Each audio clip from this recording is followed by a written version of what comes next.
Hello, my Teaserking family. Apologize. I hit a button or something. It says, "Do you want to leave or not?" I said, "No, I don't want to leave."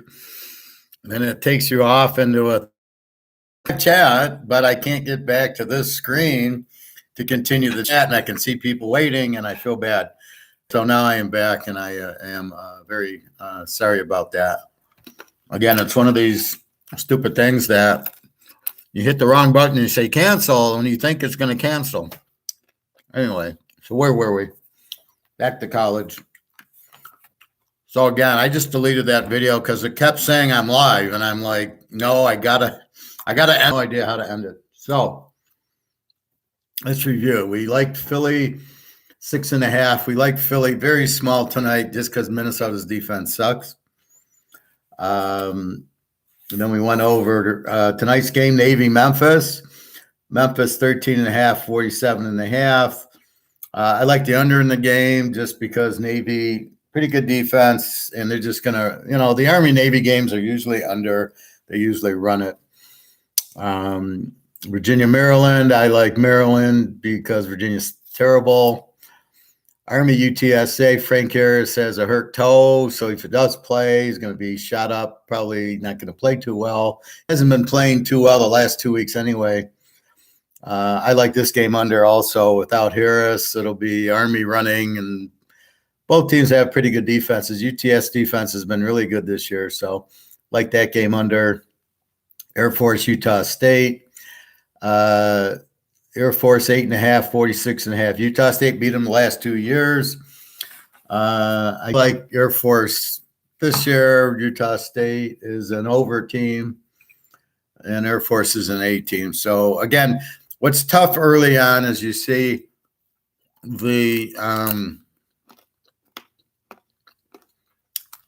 you'll see they'll win big against nobody or a very weak team. And it skews all the stats, so you don't know what you're seeing. So you try to wait, like for this game, then you'll get a better view on Air Force, Utah State.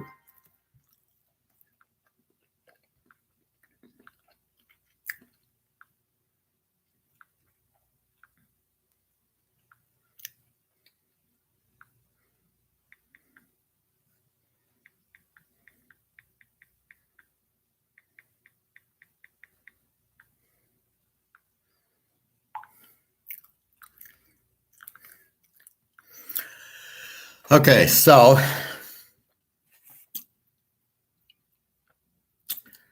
those were that. Then I started getting into tonight's game. Wisconsin and Georgia Southern. I've got, where the hell is that? 19.5, 64.5. That's a big number in a Wisconsin game usually, but they are much better offensively. Georgia Southern is an A team. Wisconsin, with Washington State, was able to move on them pretty good. I would think it'd be a similar game. I'm not comfortable with Wisconsin's in 64.5. So I think this is probably an under 70.5. Georgia Southern is good, but moving up to Wisconsin's a little bit different. So I think this will definitely be a lower scoring game. Old D and Wake Forest. Where the hell are these games? Oh, okay. Wake is 14-61, hasn't moved. Wake's a B team. They beat Vanderbilt. Old D scored a lot last week out of the blue. No defense. This is a tough one. Have freezing issues? Jesus. I know my computer's been very, very bad lately. I'll turn on a movie and it like pauses and then it goes and then it pauses. Very irritating. So I don't know. Probably time for a new computer, eh? Liberty 3.5, 55 over Buffalo. Really hasn't moved much. Liberty's an A team. Got the new coach. Buffalo did play Wisconsin fairly well the first week. They're an over team. Buffalo is a home dog's probably a good play here. Getting 9 at home. Liberty's not that strong, I don't think. Hey, Eric, how are you today? We're waiting for Bobby to come back. I had a difficulty, so he was here. He's probably still in the other chat. Louisville 10.5, 50.5, down from 53.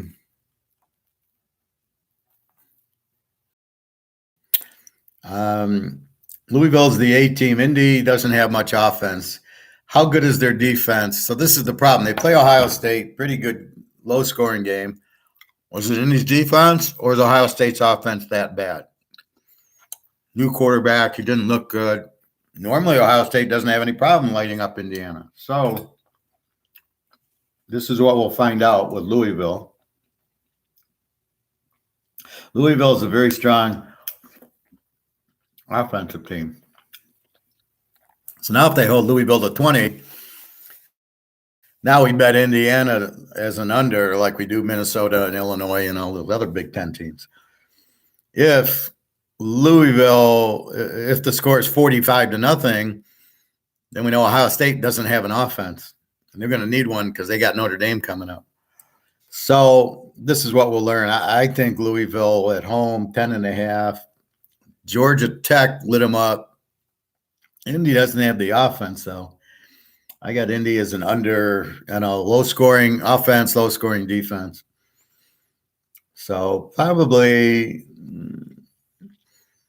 I'd probably go with Louisville -4 here. Oh, Bobby, sorry.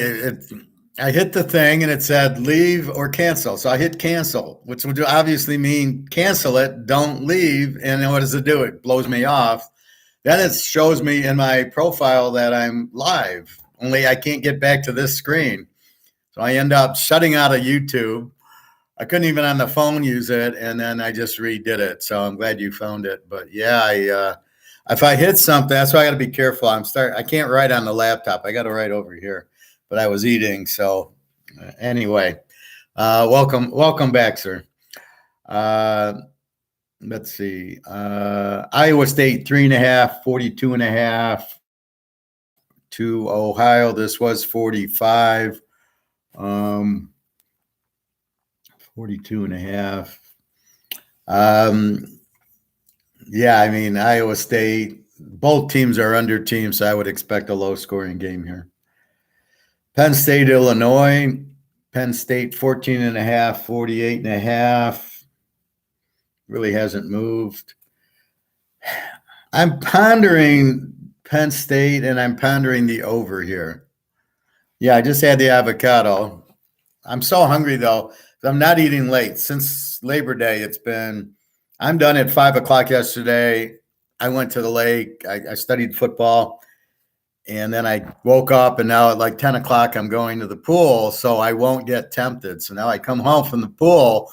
Not only have I not eaten for 19 hours, but I just worked out in the pool. So I kind of like the morning workout. It gets me up. It gets me out. So I either get a new job or gold goes to 50,000 an ounce. I don't need a new job. So we will see. So I'm kind of leaning. Penn State looks really good, but it's always hard to go on the road. Over under, Illinois is not an under like they were last year. They gave up a lot of points to Toledo, and then last week Kansas lit them up. So I think Penn State's going to light them up a little bit. I think over 42 is probably good. Penn State's not the same. You're not the same at home as you are on the road. Illinois will be a little bit more jacked up, but I think this is over 42, I think is a good bet. When you study at the lake, do you just go off your phone or is it written out? Well, I have my sheets, right? So on the sheets is all my data, and I already know, like, Penn State's an A team, and, Illinois is an over, and Central Michigan's an over team. So I already know that. So I bring the phone to use the line. So I see what's the line, and then I check the injuries. Then I go into my sheet. Yesterday I found 4 plays that after looking on the phone, and a lot of it was looking at history, this team's an O team is a. So like I found one. So I'm going to give you this free pick, Notre Dame. Okay. And I found, here's how I came up with this one. So let's go to Notre Dame right now. Now we know they got Hartman. We know they score a lot. Okay, 34.5, 51.5. Ooh, that's down from 55. Let's check injury here. So I'm checking injuries as I go. Yeah, for the running back should play a tight end. Yeah, nothing new. And I don't see Hartman. So I see 34.5. And then I looked at Central Michigan, for example, and they played New Hampshire and they beat them 45-42. So how an INFJ works is I go, fucking New Hampshire put up 42 on them. They have no defense. Notre Dame with Hartman's going to put up 72. And I said, Central's not going to score on Notre Dame. Central lost to Michigan State 31-7, who doesn't really have a good defense. Notre Dame's defense is much better. And you know how Notre Dame gets when they play at home. God shows up, Jesus shows up, Montana shows up. Everybody is there. So the Pope is there, the priest. So there's no way they're losing, and they run it up. And so this is going to be by probably the middle of the second quarter, they'll be in the 40s on their way to 70. Central has no defense. This is what I love about what I've kind of figured out.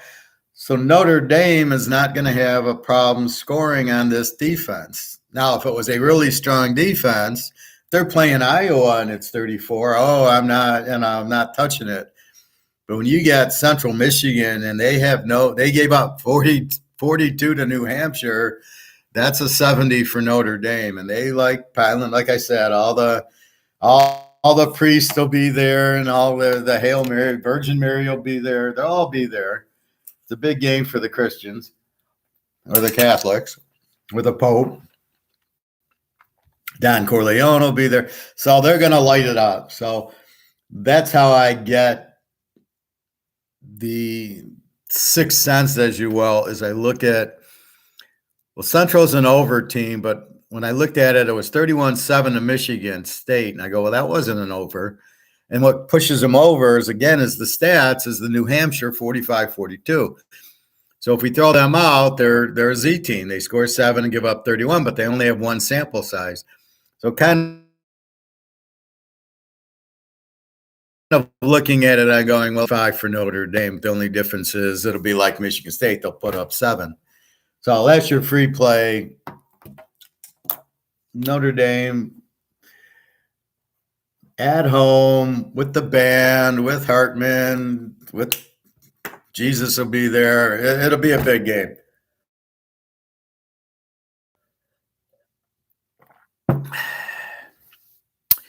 What time is your workout in the morning? Right now, I leave the house about 10. It's really when I wake up, when I get up. I don't know.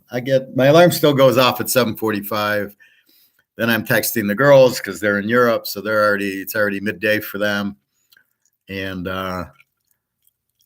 things like that. So that's I don't know when I feel like it, and I go, okay, it's 10 o'clock. I kind of shoot for 10 o'clock. So I put on a movie, a YouTube at either I'll watch Alligator or I'll turn on a Netflix. And then, okay, now I'm ready to go. And then I figure, okay, I'll be back by 11:30, 12 for class.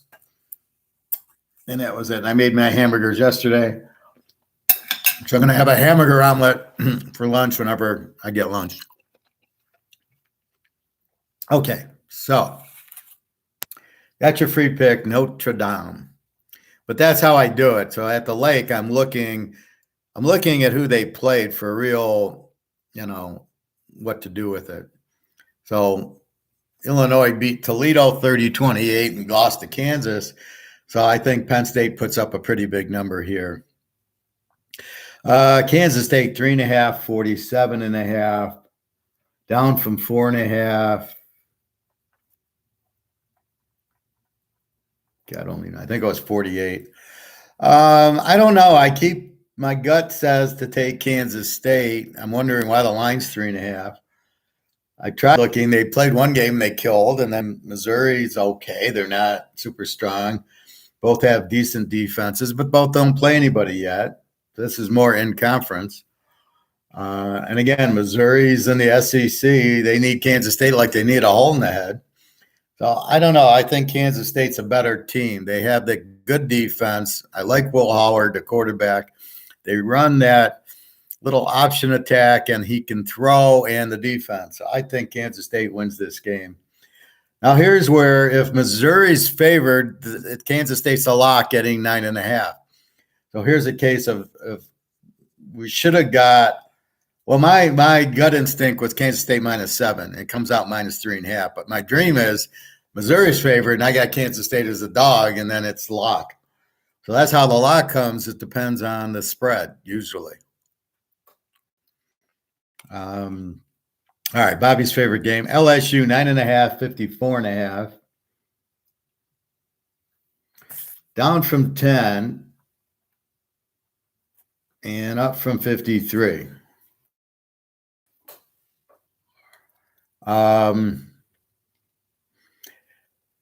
Mississippi State's a good team. Good offense, fairly good defense. LSU, we don't know I thought they had a good defense, but all the picks made it look like they don't have a good defense, but I still think they have a good defense.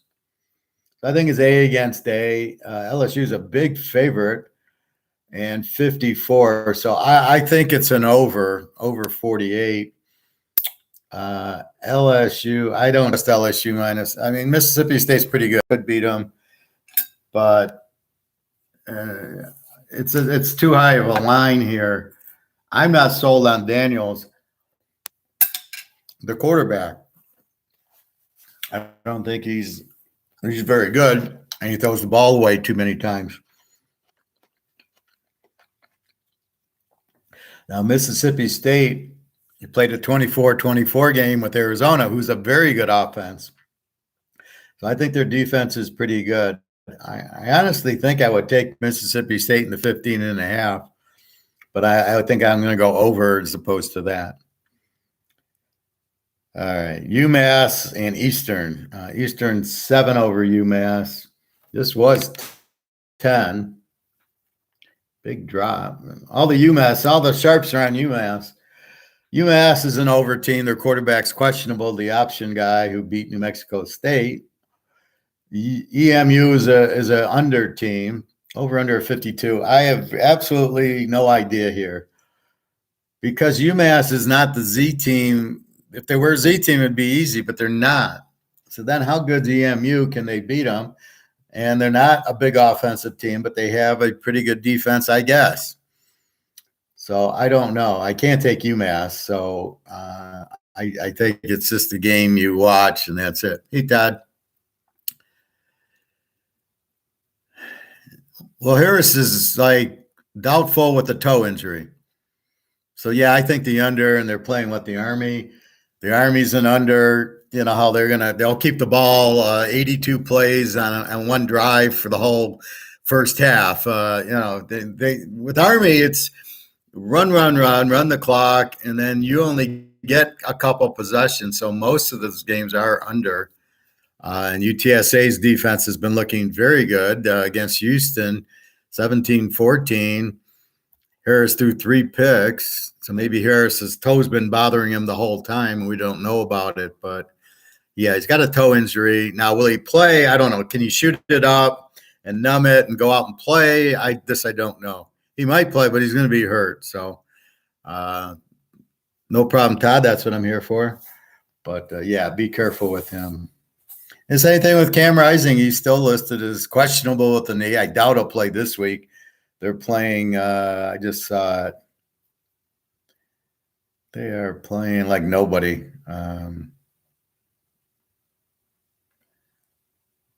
Where are they?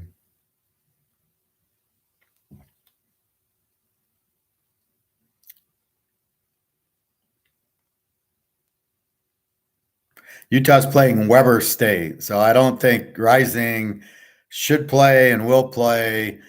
Maybe he gets out there, but I doubt it. So now when they go into conference, they're probably saving him for USC. Now that UCLA looks like they got a quarterback. They got Washington State, Oregon. They need Rising for them, so they're not going to play him against Weber State.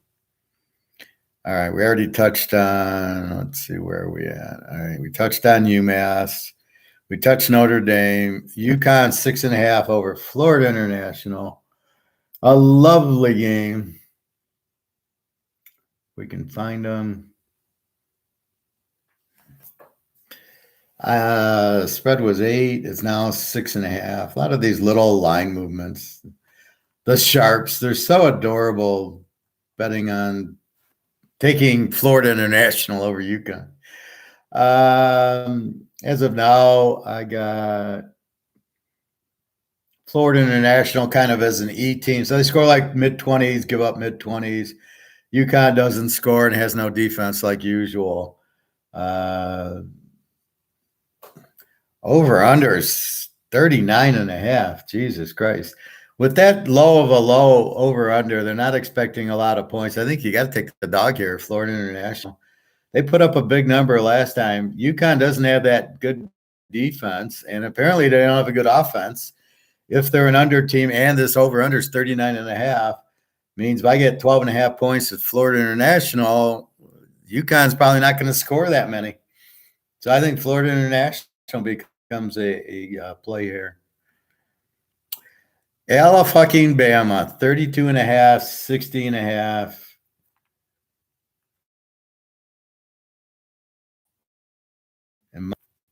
And I pondered this one. South Florida is an over team. They score a ton. They have no defense.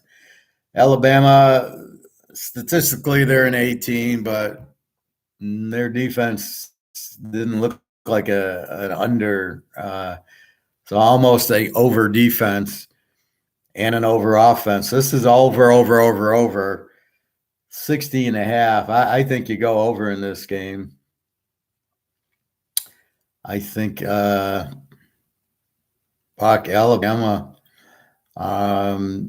We know they're pissed, right? They lost, so they're pissed, which means they're going to score a lot on South Florida. The question really becomes, normally when Alabama plays these teams, they blitz them, and that's why it's always 63-0, because they can't handle the blitz from Alabama. They're just too quick. They get on the quarterback, and he can't throw. So will South Florida put up some points here? Because we saw Alabama does not have their normal defense. Well, I think they do, but they haven't figured out how to defend the passing game. Because A&M or Texas lit them up pretty good. And I love how these analysts, now yours he's a first-round draft pick. Wait till they get a load of Hartman. When Notre Dame beats Ohio State, and all of a sudden it's going to be, Hartman should probably be the number 1 quarterback in the draft. What a bunch of chuckleheads. So I don't know here. 32.5 is a big number for this defense of Alabama. So I think it's an over. And I honestly think at 60 is 54 that Alabama's going to get you the over by themselves, because they're going to be so pissed. They're just going to keep scoring. And this quarterback's one of these fast, shifty running types. So he can't really throw, but as we saw by all the interceptions he threw last week, but South Florida is not in a position to do it. I think there's a lot of scoring. I hope South Florida can get us 14 points and we get 50. All we need is 54. So I think this is probably a good overplay that Alabama is just pissed and going to score. And they might cover it by themselves, because South Florida's defense is not going to stop them, that's for sure. App State, 9.5. Where are you, App State? 9.5, 48.5. Down from 50. Uh, boy, and I don't see why this under should not go down. Let me check injuries here. So App State played. Did they beat North Carolina? But they played North Carolina real tight last week. App State. Is he their quarterback, Ryan Berger? Yeah. I don't think he's their starter. East Carolina's got no injury. Oh, East Carolina sucks, right? They're the Z team that Michigan beat 75-0 or 35-0. Michigan makes sure they cover the unders. So I like App State here. Now, is this the quarterback? I hate to go there and lose it again. Fuck, I'd kill myself. All right. So let's see who is their quarterback.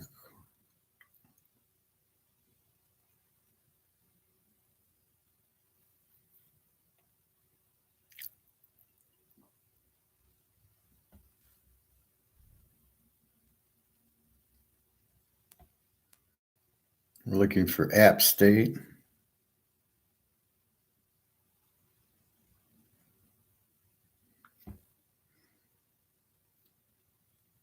I think they're in the Sun Belt.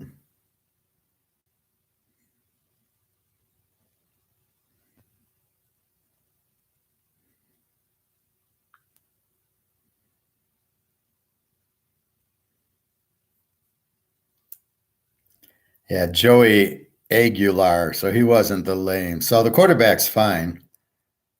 6 touchdowns, 1 interception. Yeah, I think it's an easy one for App State. Where did they go? 9.5 over East Carolina. Now, is East Carolina really a Z team or just the fact they played Michigan? This is, again, the problem. With all these different, it's like horse racing, right? They move up in class and they lose, and well, they're a good horse in their class, but not up in class. So East Carolina gets pasted by Michigan, but are they really that weak offensively? And App State, looks good here. What was their North Carolina score? They played them pretty well.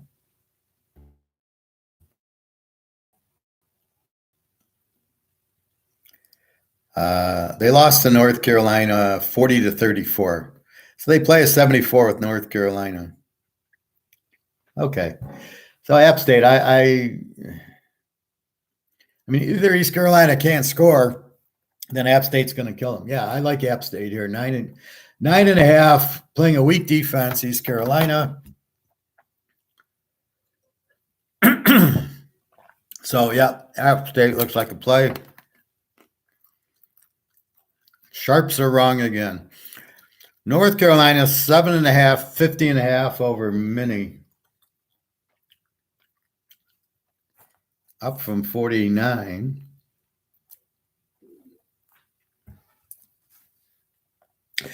Minnesota, great defense. They've given up like 10 points a game. Again, they played Nebraska, then they played some other weak team. North Carolina just beat App State. Over under 50. You're not going to get a lot of points here. I think North Carolina minus 1.5 at home should beat Mini because Mini doesn't have an offense. They'll figure out a little bit of defense, or it's hard to go over under. And this is Minnesota's not going to score, but you're not going to score a lot on them.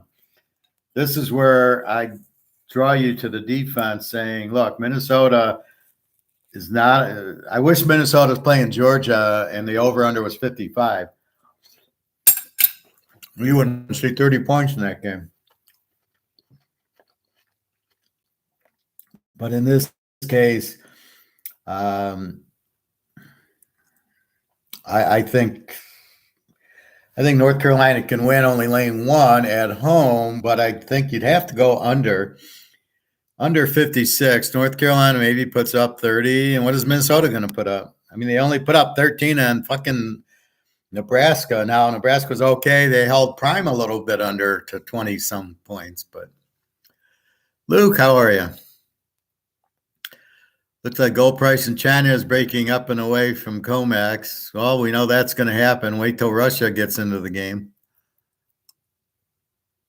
Well, all we know is we know there is a true value, and we know it's not close to it. So that's what you have to keep in mind. Bobby, just grabbed some good sushi. All right.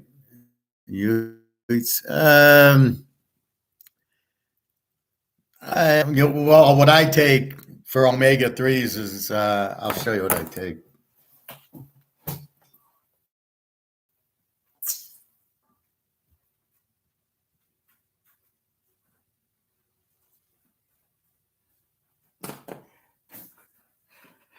This is what I take for omega-3s, this cod liver oil. It's wild. It's from Norwegian. It's a super 1,000. So I take a pill or two a day. But this is my fish oil. So that's what I take. But yeah, I mean, I don't eat. Carmen likes sushi, so when I'm with her, we'll have some. The only fish that I like, I can eat like salmon on a bagel or tuna, which you don't have to cook. Otherwise, I'm getting salmon that I'm putting in the oven and broiling, or swordfish I like, whitefish I like, the stuff like that. But shrimp once in a while, but that's really not too healthy for you.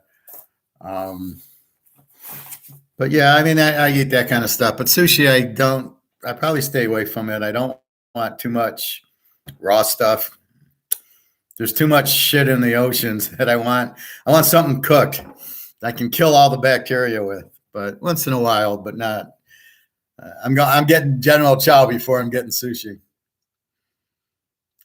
Yeah, Mini never has a good offense. Well, they don't have the good running back. I mean, they had Mohammed, whatever, and they had, they get good running backs, but they just don't have a good offense this year. The quarterback graduated.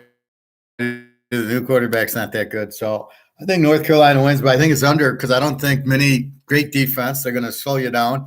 They're not going to score. So it's going to be 35-7 North Carolina or something like that. All right, the other part of North Carolina, we got Duke 18.5, 48.5 to Northwestern. Northwestern doesn't have anything. I got them as an under team, but I like Duke this year. Duke's an A team. They killed Clemson. They're at home. I like Riley Leonard. I think Duke wins this game. 18 is a little bit of a big number. I mean, if it was lower, I could see, betting heavy on the game. But at 18 down to 12, well, let's look at Northwest. So here's how we got to play it backwards. We know Duke beat Clemson, right? So they're gold. Who did Northwestern play? So Northwestern played Rutgers, lost 24-7.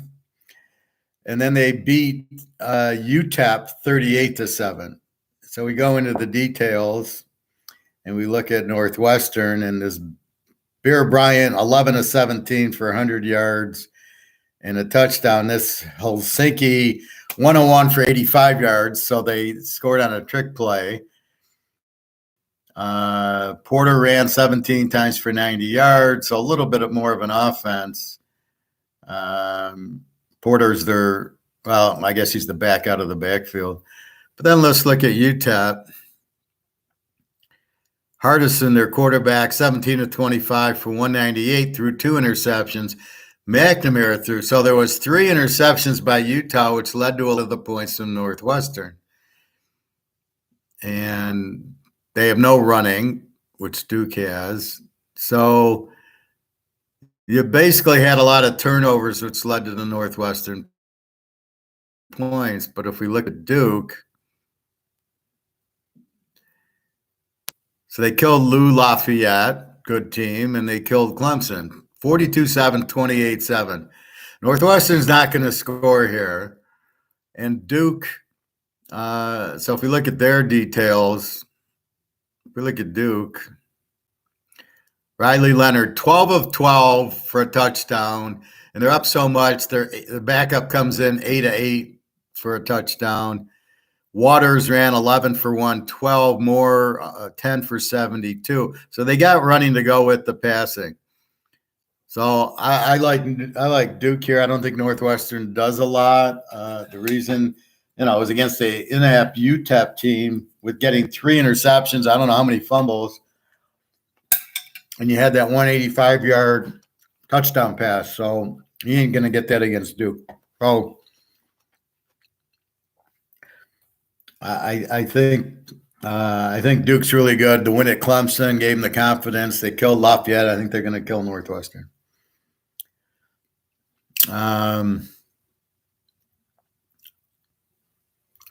Todd, yeah, give me a good old steak in Amsterdam, right? Yeah, it's our Argentinian steak. They make a big deal about it.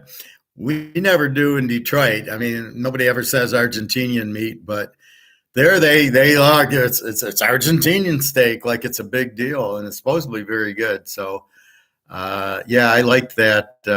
That's the best steak, and then a nice dessert in Amsterdam. Van Dyke blasted it. Yeah, that's what I told you. I wonder if Rising is going to even play at all this year. Well, I think you'll see when they play USC, UCLA, Washington, Oregon, Washington State, Oregon State. Then you'll get your answer. I think, keep in mind it happened January 1st. It's usually a 10-month thing, so it'll be in October. So I doubt he plays in September. I think he plays I think they're saving him for the USC game, my guess. Then you'll see him. But yeah, I mean, he might not. I hope so. But yeah, he's got a knee injury, so we'll see.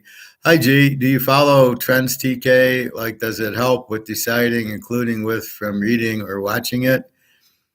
Well, hi, G. Yeah. Well, I follow trends if they're meaningful, meaning I can trend Kansas City, okay, because Mahomes and Reed have been there 5 years. I can kind of trend Burrow. He's now on his third year, and Justin Herbert at San Diego. How do you trend Denver? Now you've got Russell Wilson there 1 year, and now you've got the new coach there. Whatchamacallit? Sean Payton. So you've got a whole different mix. What trend can you possibly use to look at it? So the thing about trends, and I hate this when they talk about it in gold, you can't. You got to have enough statistics to make a trend. So you need the coach has been there like Belichick, but Brady's not been there, so you can't do New England. Tampa Bay, who knows? And all these new quarterbacks roll in, Indy and Houston and Carolina. It's impossible to trend. So I'm using more of the defenses to give me a better thing. Now with them, it's easy. I just bet the under in those games because there's no offense, there's no quarterbacks. You can't score with it if you don't have a quarterback. Although in the Washington-Arizona game, the guy Thurston Howell III fumbled from his own 5 into the end zone, and Washington recovered, or Arizona recovered, somebody. So that's how they scored their points. But yeah, that's very hard. I used to trend all the time, but you never had this change. Brett Favre was at Green Bay for 100 years. Brady, Peyton Manning, Russell Wilson, they were all there 5-6 years. You had Coach Pete. So right now you have coaches moving all around. You've got quarterbacks moving. Look at Stafford was at the Lions. You can't use the Lions, and then he goes to the Rams. So you try to pick up a new Lions, but you got like a 2-year trend on the Lions. And so you can watch. I mean, you see what they do. Mostly you watch defense. If they have a very good defense, you can bet them. If they have a lousy defense, like tonight, I kind of like Philly, even though Taiwan said, hey, there's middle linebackers out. And I go, I don't care. All I care about is that. I got a delivery. Must be from work. Hold on.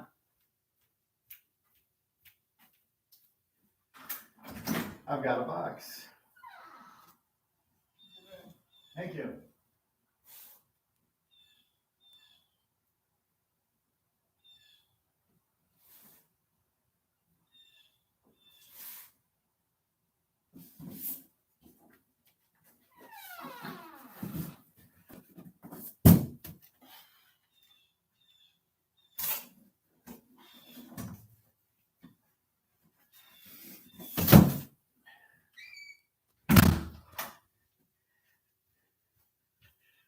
Okay, so what that is since I worked remote for Harley, I got two computer screens and my laptop and my ThinkPad and my keyboard that's theirs. So I've got to get it back to them. So they just sent me FedEx two boxes that are empty that I'll pack up the screens and then send it back to them. So that's what that is because I wasn't expecting it. I was expecting that, but not a delivery. Okay. Anyway, so talking about trends. So when you look at gold, you can't because it's all price fixed.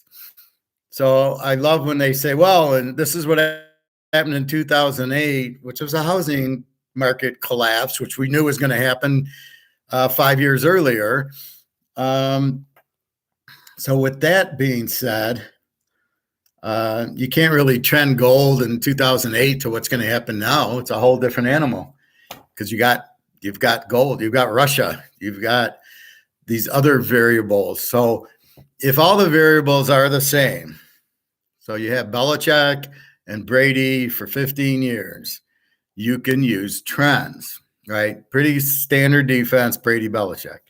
But as soon as you get like now, Houston has what? CJ Stroud or Richardson, or they're all the same to me. Which one has which? Houston has CJ Stroud. Well, how do you look at a trend for that? He's played one game, no preseason. We know Ohio State quarterbacks suck. So what do we do with him? You can't use any trend on the game for at least 2 years. So you got to watch maybe after 7 or 8 games if he's the quarterback.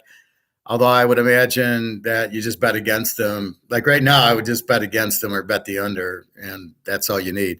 So those trends won't work. So it's got to be something. So think of trends as variables, right? If the variables don't change, you can, and you have enough statistical points. So what's in football, once we get like 10 games under our belt and we can see a trend, they're a good dog. They're 8-0 as a dog in 10, 12 games.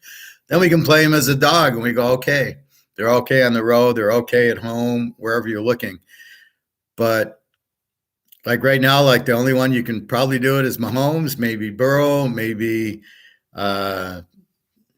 Pittsburgh, maybe you're starting to Baltimore, maybe with Lamar and Harbaugh been there, so you can probably use Baltimore. But what do you do with Cleveland? All of a sudden they got Deshaun Watson, new coach. So I guess the coach was there last year. Watson's just played a few games last year. So you don't have it. So this is the problem. You don't want to rely on trends if the variables have changed. Peyton Manning's not at Indy anymore. So when he was playing and he played all those years at Indy, you could have Indy trends. Then he goes to Denver. You can't play Indy trends because that's the trend with Peyton Manning and he's not there. And you can't play Denver because these are without Peyton Manning and now he's there. So I think I waited a whole year to start using Denver trends and I had to get off the Indy trends. So the trends are very difficult right now because there's so much movement. That's why I came up with the more of the over-under, more of the defense to figure things out, which has been incredible.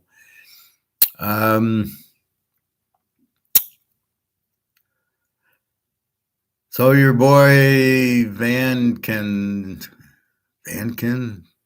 Bobby, what language you talking? Van Dyke, I assume, showed me something, but still waiting on rising since he costed us last year. He got hurt in the third quarter. Oh, Bobby, you're so tough on him. Got it. I was trying to find the trends for Navy in Memphis. I think I walked into that. Let me walk you back. So I believe Memphis. So if you go into matchup, I'm on scores and odds, and you go into matchup here, it takes you to the history of the teams together against and the trends were Memphis has won the last 4. So to look for your trend, what you can say is, and these are all 2022, 2021, 20, and 19. So they're very recent. So you can look at your trend as saying Memphis can handle Navy's offense because not a lot of teams can. So Memphis 37-13, 35-17, 10-7, 35. So I would think Memphis has a huge edge tonight, and they can, they know how to play them. So Memphis is 13.5. You might play it. It's a big number, or you might play over. So that's where you can find the team versus team trend to see if they can handle it. But you keep in mind that it's college and people graduate, and then with the portal, it makes that very difficult. Okay, where are we at? Bobby, that's very true, Professor. There wasn't as much turnover back in the day. Well, between the portal is just killing college because, you look at McNamara, was at Michigan, takes him to the playoffs. They get rid of him. Now he's on Iowa. What the fuck was that? So I don't understand that at all. He's not doing well at Iowa, but I think it's their offensive coordinator's the coach's son, and he doesn't know what he's doing. But with that said, then what the fuck is, all these transfer portals? It's just ridiculous. All right.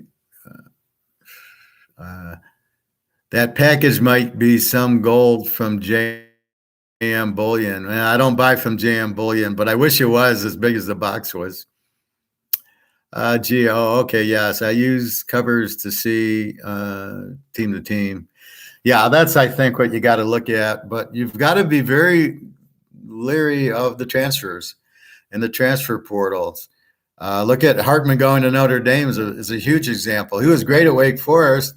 Now he goes to Notre Dame. They're a playoff team. They're right up there with Georgia. If Rising's healthy, it's Georgia, Utah, Florida State, and Georgia. Georgia being the best team because of that defense. But Florida State's got a good defense. Notre Dame's got a good defense, and Utah's got a good defense. So that's the thing with the transfer portal. Most of them are bad players. It can't start like McNamara, right? He lost the starting job, and so he transferred. So what is Iowa getting? You're not getting the better of the two quarterbacks. So does it really help you? But there's the chemistry. It's a team. You have to work together, and you got to have playing time together. That's why I bitch about the preseason. And so you can't just get that. So it's going to take 5-6 games with all this transfer portal shit. Michigan State's a prime example. Look at Colorado. The whole team's gone, right? All Colorado from last year is gone. So you can't pay any attention to what Colorado did last year. It's all prime time now. So you're watching how and they look pretty good offensively. And then you look at Michigan State. Their whole team changed. Now their coach gets fired for some sexual thing. So now you got all these new players, and the coach is gone. So the assistant coach is big. Is Washington going to murder him? I probably. Okay, back to this. Oregon State 24.5, 48.5. I got to find it. Okay. Okay, that really hasn't moved. Oregon State's an A team with Buglia looking a lot better, so I will give him credit. And San Diego State, we know, is an under team. They lost to UCLA last week, like 33-14. So they do have the good defense. Probably an under because Oregon State, I think, has the good defense. So I think between the two of them, it'll be good. It'll be a good defensive game. We'll see Buglia today because San Diego State's got a good defense. So let's see how he is against a good defense. I'm still not sold on him, but he's running a little bit more. But San Diego State shouldn't score too much, but they have the killer defense. So I think this is an under because Oregon State's an A, but they have a good defense. I don't think San Diego State does a lot of scoring. And I do think Uglia Buglia, a couple interceptions, touchdown, a run for one. So I'm gonna call for a shutout here by Georgia. So I like Georgia under as I always do. 20 Georgia laying 27. It's a whole different world. We just know the score is going to be. We know South Carolina is going to struggle getting a first down, and Georgia has a new quarterback, so they don't run the USC offense, right? So they hit Brock Bowers, they have good running backs. I think South Carolina has a decent defense. It's over, but it's, because they played North Carolina with 31, so they're probably giving up 28 a game, but a little bit deceiving. So I think they play them. They're SEC, so I think you got to go under with Georgia. What else is new, right? Oklahoma 27.5, 60.5 to Tulsa. Okay, now I watched the Oklahoma SMU highlights, and it was like SMU was running the ball, Oklahoma was running the ball. Like, what the fuck am I watching? So they weren't all passing, and they're skewed by the 70-point win against Arkansas State, who is a Sun Belt team. But what do you do with them? And then against SMU, it doesn't have a defense for 28. So now I'm confused. Who are we getting? Tulsa's an even team. They score in the mid-20s. So let's take a look at Tulsa. And who the hell did they play? All right, they played Washington, and they got killed 43-10, and they beat Arkansas Pine Bluff. So we got to throw out Arkansas Pine Bluff, and we see they lost 43-10 to Washington. This is what you got to understand about statistics. You've got to ignore the Arkansas Pine Bluff game because that's Division II high school. So you just go to the Washington game, it's 43-10. Now they're a Z team against Oklahoma. Now the 28 makes sense. Does the 60? You're going to get 60. No, you're not going to get 60. They played Washington to a 53, and I would think it's the same score here. So I would think you can't go over 60. Do you go 28? The game's at Tulsa. Maybe you can go 22, but I don't think you're getting a lot of help. I think just go with the Washington score, 43-10, 53. Their over was 67. It didn't get there. Tulsa is not this explosive team that you think they are. So I think I really wouldn't play it. I think Oklahoma's playing more of a running defensive style, although they do have Gabriel still at quarterback. But I'm not sold that they're going to win by 50 here. Again, it's at Tulsa, but Oklahoma should win easily. Bobby Bowe, yeah, that's crazy too. As I heard that Clemson quarterback Klubman was supposed to be a huge upgrade. Turns out that he's worse than Uglia Buglia. Yeah, he's pretty bad. Nick was going to buy his card. He saw like a 20 count. It was $1,200. And I says, Nick, he's a nobody. I mean, why would you buy a card of him? I'd rather go buy Hartman or Van Dyke or Rising. You don't want to buy a guy from Clemson. Now the question is, maybe it's the Clemson offensive coordinator that sucks. So he's got Lawrence, who sucked, and then he's got Uglia Buglia, who sucked until he was on. And now you got this guy who sucks. And they're drafting like Uglia Buglia was like the number one quarterback in the country. And he came in and he was lost. And I think he likes to run, and Oregon State's letting him run a little bit more. And at Clemson, they didn't want him to. And Lawrence couldn't pass either. I remember the Ohio State game. He was like 10 of 25 for 50 yards, but then he made some big runs. So I think that the offensive coordinator at Clemson needs to be fired. He's got too much talent to be that bad. Anyway, so that's how you take it away. As Tulsa goes to Washington and gets killed, we'll give them a little respect. I don't think you can play Oklahoma here because I don't think they're playing. They'll probably shut them out. So I don't think you can do the 60, and probably win 42-0. I don't know, maybe somewhere in there. But if you want to take Oklahoma in late 22, good luck to you. I don't love that. There's many more on the board I love. Like I said, I got 4 college locks going, so it ain't one of them. Ohio State 29.5, 64.5, up from 27. 64 stayed. Western Kentucky is a very good team. Ohio State, I don't know if they're a very good team. They only beat Indiana by 20. What is that? That's a normal 50-point game for them. They've got the Fighting Irish coming up, so look out. And they got the Big Ten coming up. Western Kentucky, I feel plus 35 is a good play. I think they got the defense for them, and I think they can score on them. I don't know that Ohio State's defense is all that strong. Again, you're looking at the Indiana game, and you don't know, was Ohio State's defense that good or Indiana that weak? And was their offense that bad, or was Indiana's defense that strong? And we got one game. That's why you need like 5-6 games so you can blend it all together. With one game, you have no idea. Was Ohio State that good or bad? And was Indiana that good or bad? Western Kentucky is a very good team. With 35 points, I wouldn't be surprised if they play a 10-point game with them. 35-30 or something like that. That wouldn't shock me at all. I think this is a very bad Ohio State team with a very bad quarterback. And we'll see. But I don't know. That's what I'm getting out of it. Western Kentucky is very good. UL Monroe against Texas A&M, Bobby's team. A&M. Bobby's got like 3 or 4 teams here.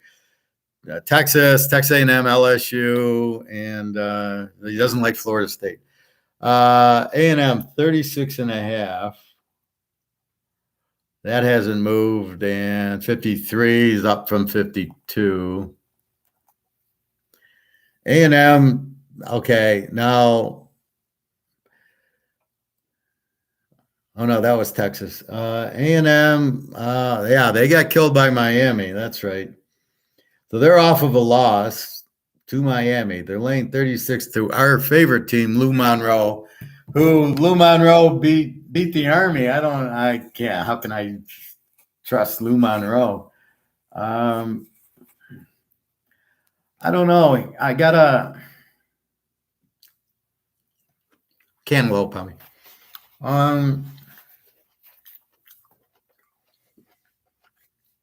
They've got a better offense, but their defense sucks. Lou Monroe's got nothing. I mean, A&M should beat them, but it's such a high number, I don't know that I could play it. Then you've got 53, the total, but Lou Monroe's not going to help you there. So because Lou Monroe apparently has a decent defense, hold my Army team down, they're going to be mad that they lost to Miami, but they showed a lot of weakness. So I don't know. I'm going to watch this game. If it was in the 20s, I'd play A&M off the loss, but 36, I'm gonna let that go.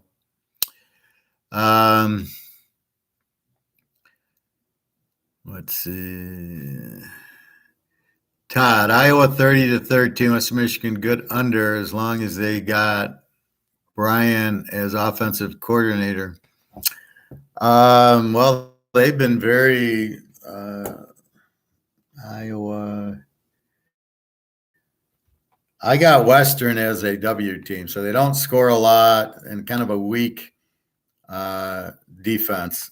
So from what I'm seeing as a W team tells me they're not going to score a lot. So I agree. I think Iowa, I don't think they get 13. I think it'll be, well, yeah, for Iowa to get 13 is a lot. I think Iowa wins 27-3. I don't see Western scoring too much, but we'll see. Bobby, I always laugh at the name Ark Pine Bluff. Oh, there's an Arkansas. It's like Texas A&M or Texas Tech or Texas UTSA, Texas San Antonio. What kind of name is that? Well, it's probably the city, Pine Bluff. It's Arkansas. Who knows what goes on there? Do you consider App State a strong play? Yeah, I think I talked about them. I do like them. They played North Carolina very well, and the team they're playing is East Car, who we don't know what they are. They got hammered by Michigan, so they're a very weak offensive team. So I do think the spread's tying to a 9, you lay 3. I think that's a very good play. You covered the TCU Houston game yet? Nope, Bobby. Nope. I don't know what it is. I'll have to research. How much for just the locks, DK? I think it's 75 if you just want the locks. It's either 75 or 77. If it's 77, it's just because I like sevens and it's lucky. But I think they're 75, 77. But for 100, you see, this is where I try to drive you. For 100, you get all the games plus the locks. And I take the locks and I put them with other teams. Like last week, I had Iowa State, locked it with Notre Dame, but then I played it again down here with Georgia under, which was also in a lock. But then I took the locks and I didn't lock it again. I just took them and I played them twice. Like I played the Niners twice; they were a lock. The Arizona under, the free picks in Houston was in two teasers. So if you see the whole package for another $25, you see how I dance around with them, and that's really the key to it. Once you find that strong game, like Georgia under, right? So I lock them, and then I play them over. I love them. It's gonna be 30-0. So I might as well play them again because I like them. And so what usually happens is, as I go through my adventures, I see another game, and I go, "Fuck, that's a good game," and then go, "Oh, I can play Georgia under with them because I love Georgia under." So then I end up with Notre Dame Georgia under, even though there might be in a lock, with another game. Or if I really need it, I'll go to the pros and I'll go, well, I don't know who to play. Oh, the Niners under. That's a beautiful play. There you can't score on them. And so then I'll make another play, Georgia under, the Niners under. And so that's what you don't get in the locks, although you do see the locks. So then you can figure out, well, wait, I can just take 2 of the locks and play them in another teaser.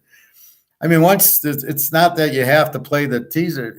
These are the games, right? So last week, Iowa State under was the lock, with Georgia under was the lock, and Notre Dame and the Niners and the Eagles. So I go 5-0 on the locks, but you're going to play the 5-team teaser, easy, and then you just then you can see I gave you what Arizona as the free pick. Well, you could have played that with any of the locks. But the key would be to play the locks in 2 teasers because there's such strong plays. I mean, not the first week, but by now, man, my gut goes off when I see that game. It's just boom, and I know it's there. I mean, I know I have no question about it. So that's what you're looking at, like the free game. What Houston, Indy, and the pros? It's an under. Well, boom, that I can feel that under clearly. How the hell are they going to score? You got fucking Richardson against Stroud. They'll be lucky to get first downs. They're both going to run, but the defenses will be good. And so I'm going to play that. So if you buy the locks, you get the locks, and then you go, well, I'm going to play one with the Indy Houston under. I mean, it's a no-brainer. And we're just going to hammer the pros with these unders. It's a joke. It really is. See, everybody gets caught in trying to pick the winner and don't do that. I used you as an example last week, G. So I said, I gave you the free pick, but you want to come and play Pittsburgh as a dog with Cleveland as a dog. And what my analysis is that you want to make the pick. And that you want to pick the winner, even though I'm giving you the free pick, or if you bought the locks, you would have it, but you want to make the pick. And I think that's the problem I have with gold. I'll talk gold with people, and because they haven't come up with it, they don't want anything to do with it. No. I got stocks, I got oil stocks, I got Amazon. I'm fine with that. I don't need gold. And you have to go into this whole dissertation how all the European and Asians are going to pull their money out, and the stock market's going to collapse once everybody realizes the dollar is poo-poo. But they gotta pick their own, right? So that's what I find is people need that ego stroke that like I picked the winner. And if you give them the winner, they might bet it, but they still have to make their own pick. Bobby did that with LSU, and I had to scold him for it because I kept telling him, get away from that game, or if you're going to take it, take Florida State. No, I'm taking LSU because he had to make a pick. Even though I was doing all I could to say, don't take that pick. It's a bad pick. Go take one of these easier ones. He had to take it. And, and that's fine. But that's what it is, right? It's the psychic that they have to pick. They have to be right. They have to make the pick. And that's what I study, right? So that's the problem. Wait, do you mean play the locks and 2 picks? Well, no. Well, what I'm saying is I play the locks in more than one teaser. Okay, you understand? Yeah, so that's all I'm saying. If you get a lock, like last week, you got Iowa State under, play them again with the Niners or play them with the Eagles under. I mean, that was my point. Hey, James, over-under lines are low this NFL week, too. That's because there's no quarterbacks in the NFL this week. Not a surprise. Yeah, I gave the free NFL picks are actually the over in the KC game and the under in the Houston Indy game with 2 high school quarterbacks in that game. My dad and I were talking about Cleveland, so I thought it was a good pick. Well, I mean, it won. The Pittsburgh one was not like there's certain like you don't want to fuck with the Niners and you don't want to fuck too much with KC.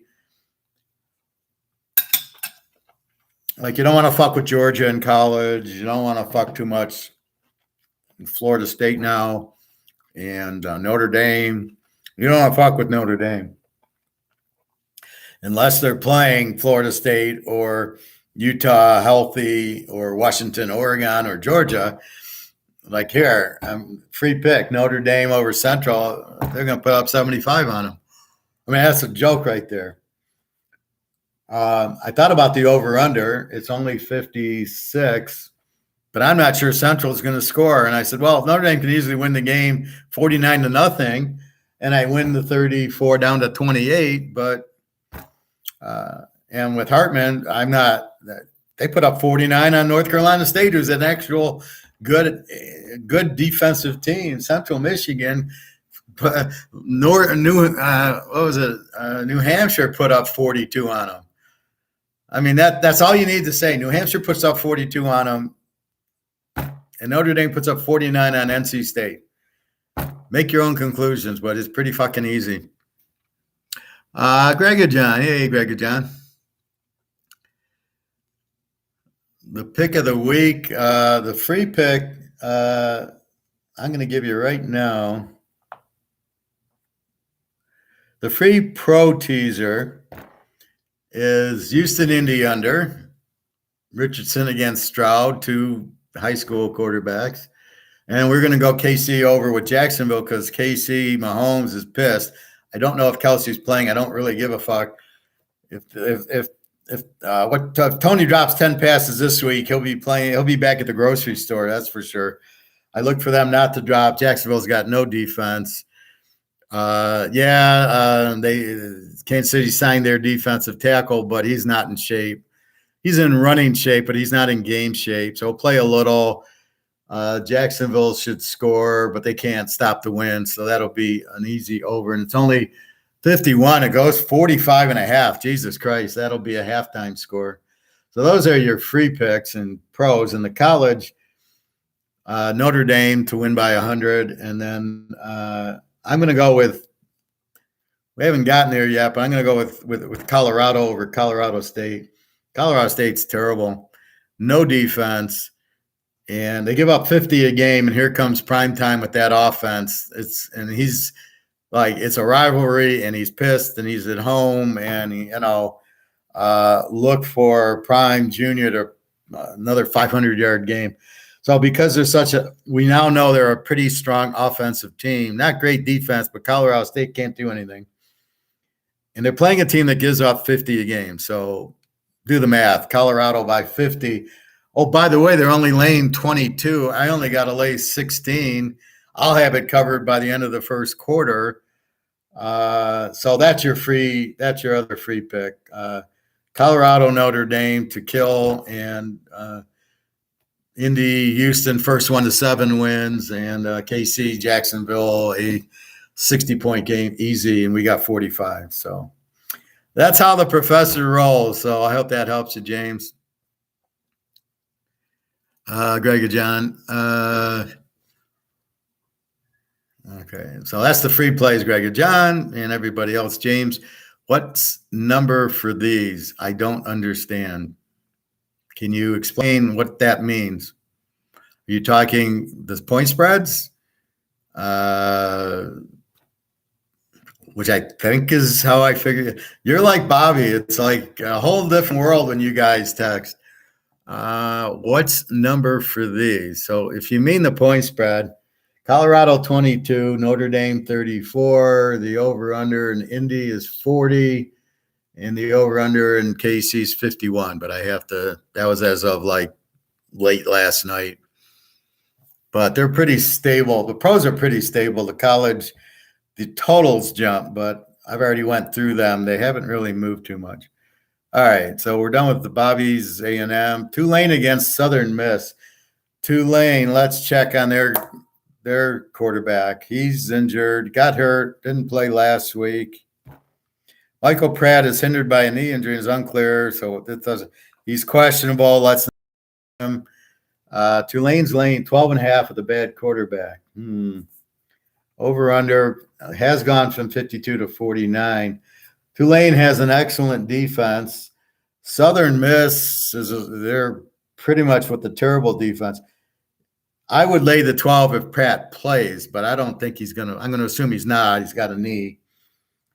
So I don't know what you do with it, because you basically have this defensive team in Tulane without a quarterback, and you got Southern Miss who scores and has no defense.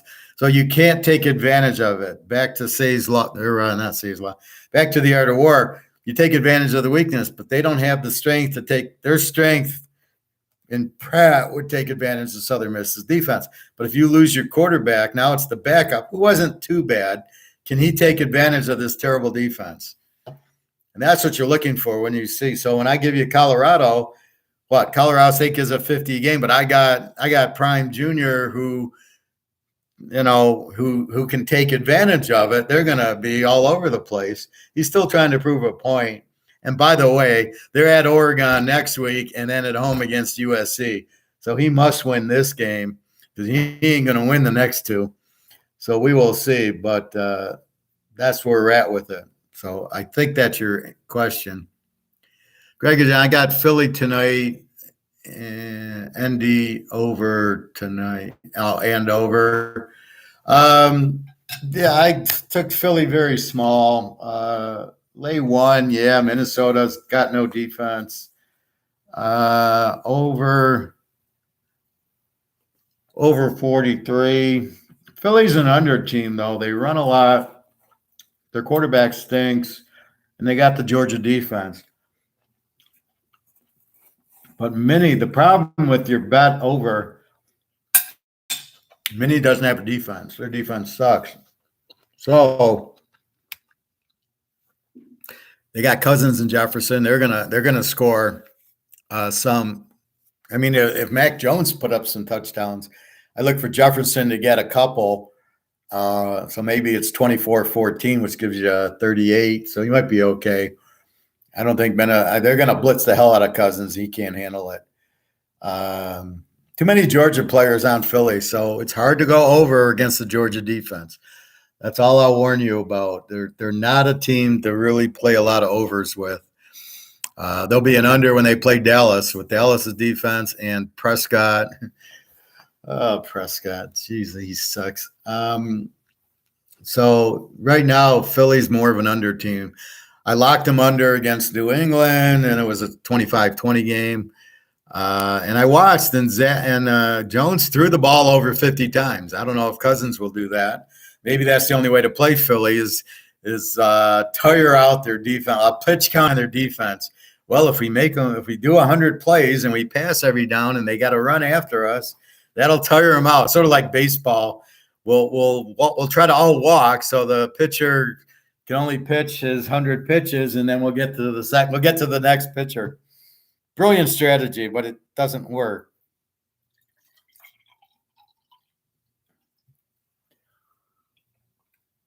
I hated that Moneyball movie. I thought it was so stupid. God, poor Brad Pitt looked like an idiot there. All right, Washington 16.5, 55 to MSU. Down from 57. Coach is fired, having phone sex with some girl. What an idiot. I mean, these guys are so stupid. So, and he had like an $80 million contract. So I don't know what happened. I don't know if he was set up because they didn't like him because he sucked or what. Does Washington light it up on the road like they do at home? Washington by far is the better team here. I think you take Washington, lay the 10 points all day. I don't know if you can go over 55 because I don't know if Michigan State's going to score. We will see because Washington's been at home. And they played Boise, and they played that other Southern Miss or whoever, Northwestern or whatever. They played some weak team. And so this will be interesting on the road. It's always a little tougher. Michigan State, they got so many transfers, you have no idea. I think Washington wins fairly easy. Charlotte, Georgia State. Georgia State 7.5, 51.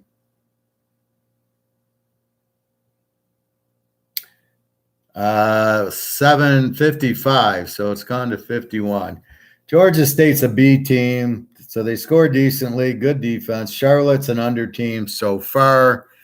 So this to me would be an under game. Really not a lot of offense in it, and two decent defenses in the same conference type of scenario. So I think you can probably play this game under. I don't know about would I bet on Charlotte and 13 as a home dog.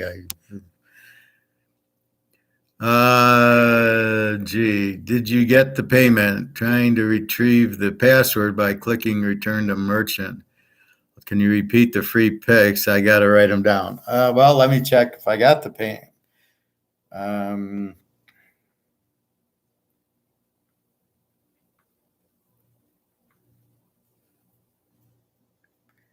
I can repeat the free picks. So let's see.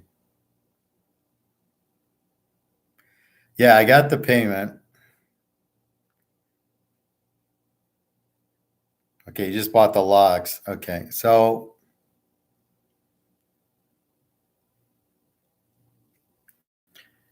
the free picks in college are Colorado and Notre Dame. And the free picks in the pros are Houston, Indy under, and Kansas City, Jacksonville over. You'll have all the locks, so you can easily play a lock with Colorado, and you can play a lock with Notre Dame. You can play a 16 teaser. You can play an 18 teaser. I play those small. But last week I was 5-0 on the locks, 4-0 on the free pick, so you could have played a 19 teaser and made some money. And I love hitting the Jets. I just checked the score of the Jet game. I didn't know Rodgers was out, and I see it's overtime. I think the first score I saw was 16-13, the Jets, or 16-16. And I think it was 16. And as soon as I went in, and Jets scored a touchdown and won 22-16. And then I looked at the box score, and there was no Aaron Rodgers in it. I said, oh, shit. But that's how strong the Jet defense is. So we got to the NFL yesterday. So that is a very strong play I like. This is the JETS, Jets, under, and probably getting 15.5 is a joke. That line is absolutely, like I said, the Jets should have been favored over Buffalo. And if Rodgers plays the whole game, they'd have killed him. And the same thing here. This is a 3-point game. And just because you have Zach Wilson instead of Rodgers in the game, it's still a 3-point game. You don't see in Dallas. They got Dak Prescott. That's all I need if I got the Jets. But I did read what Aaron Rodgers said. He said he hated the play, and it was the artificial turf that caused the injury. And I agree with him. That's what I said. It causes a lot of knee injuries, but they won't admit it because there's no maintenance. So they're just looking at cost. It's just like they're ruining the game with all these commercials. And then the instant replay is really, it doesn't say shit, but it's 5 minutes of commercials. So that's all they care about. But that's why he got hurt. If he was at Green Bay, he never would have got hurt. Never would have got this injury. But listening today, the coach is like, oh, he'll be back next year. Don't worry about it. And Marino came back. So I would think I don't know, an Achilles tendon. It hurt Achilles. So I don't know how easy it is to come back. Isaiah Thomas did not come back from his, but he'd already played 10 years. So let me send you the password.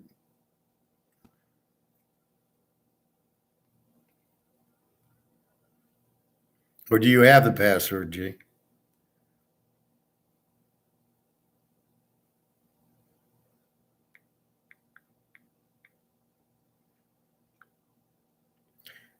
Well, I'll send it to you anyway.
Sometimes the server has an issue. I'll email it to you.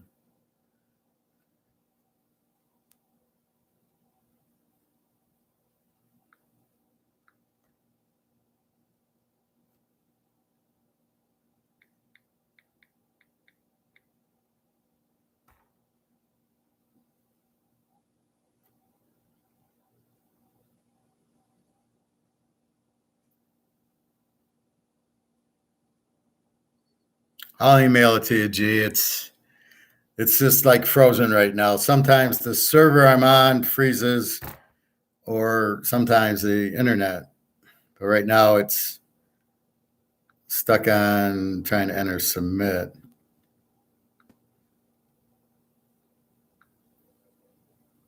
Yeah, the internet's okay. Yeah, you'll get it.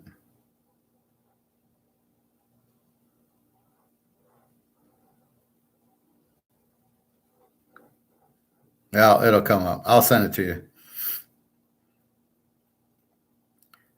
Anyway.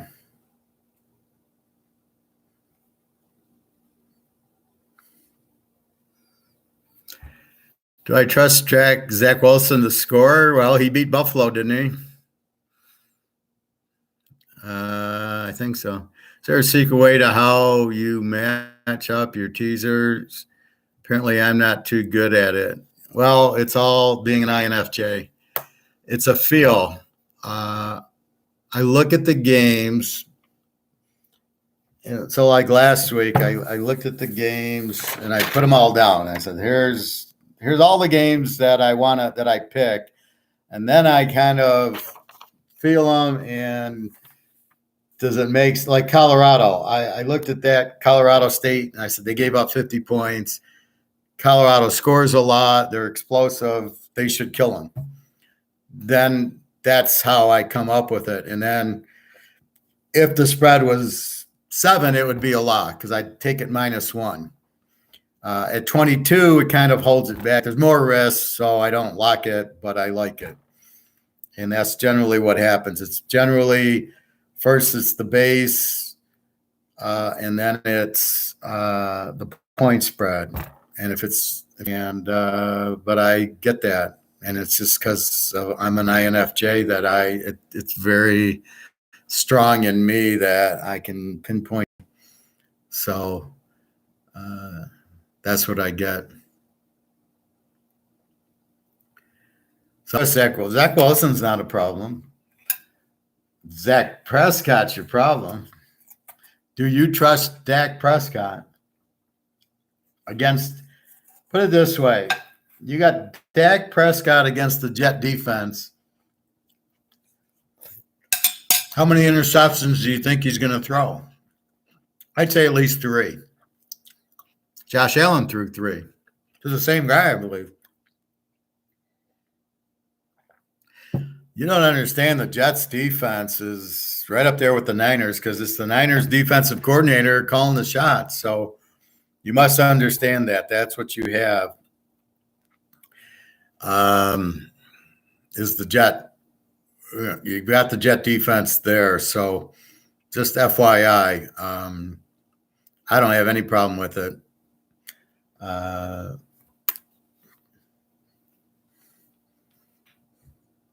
All right, let's go. South Alabama, Oak State, 7.5.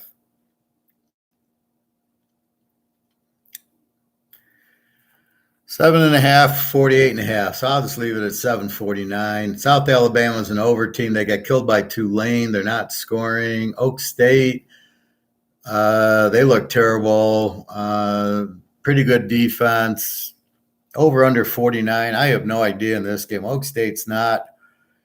Spencer Sanders left for Ole Miss. He's backing up there, so I don't know.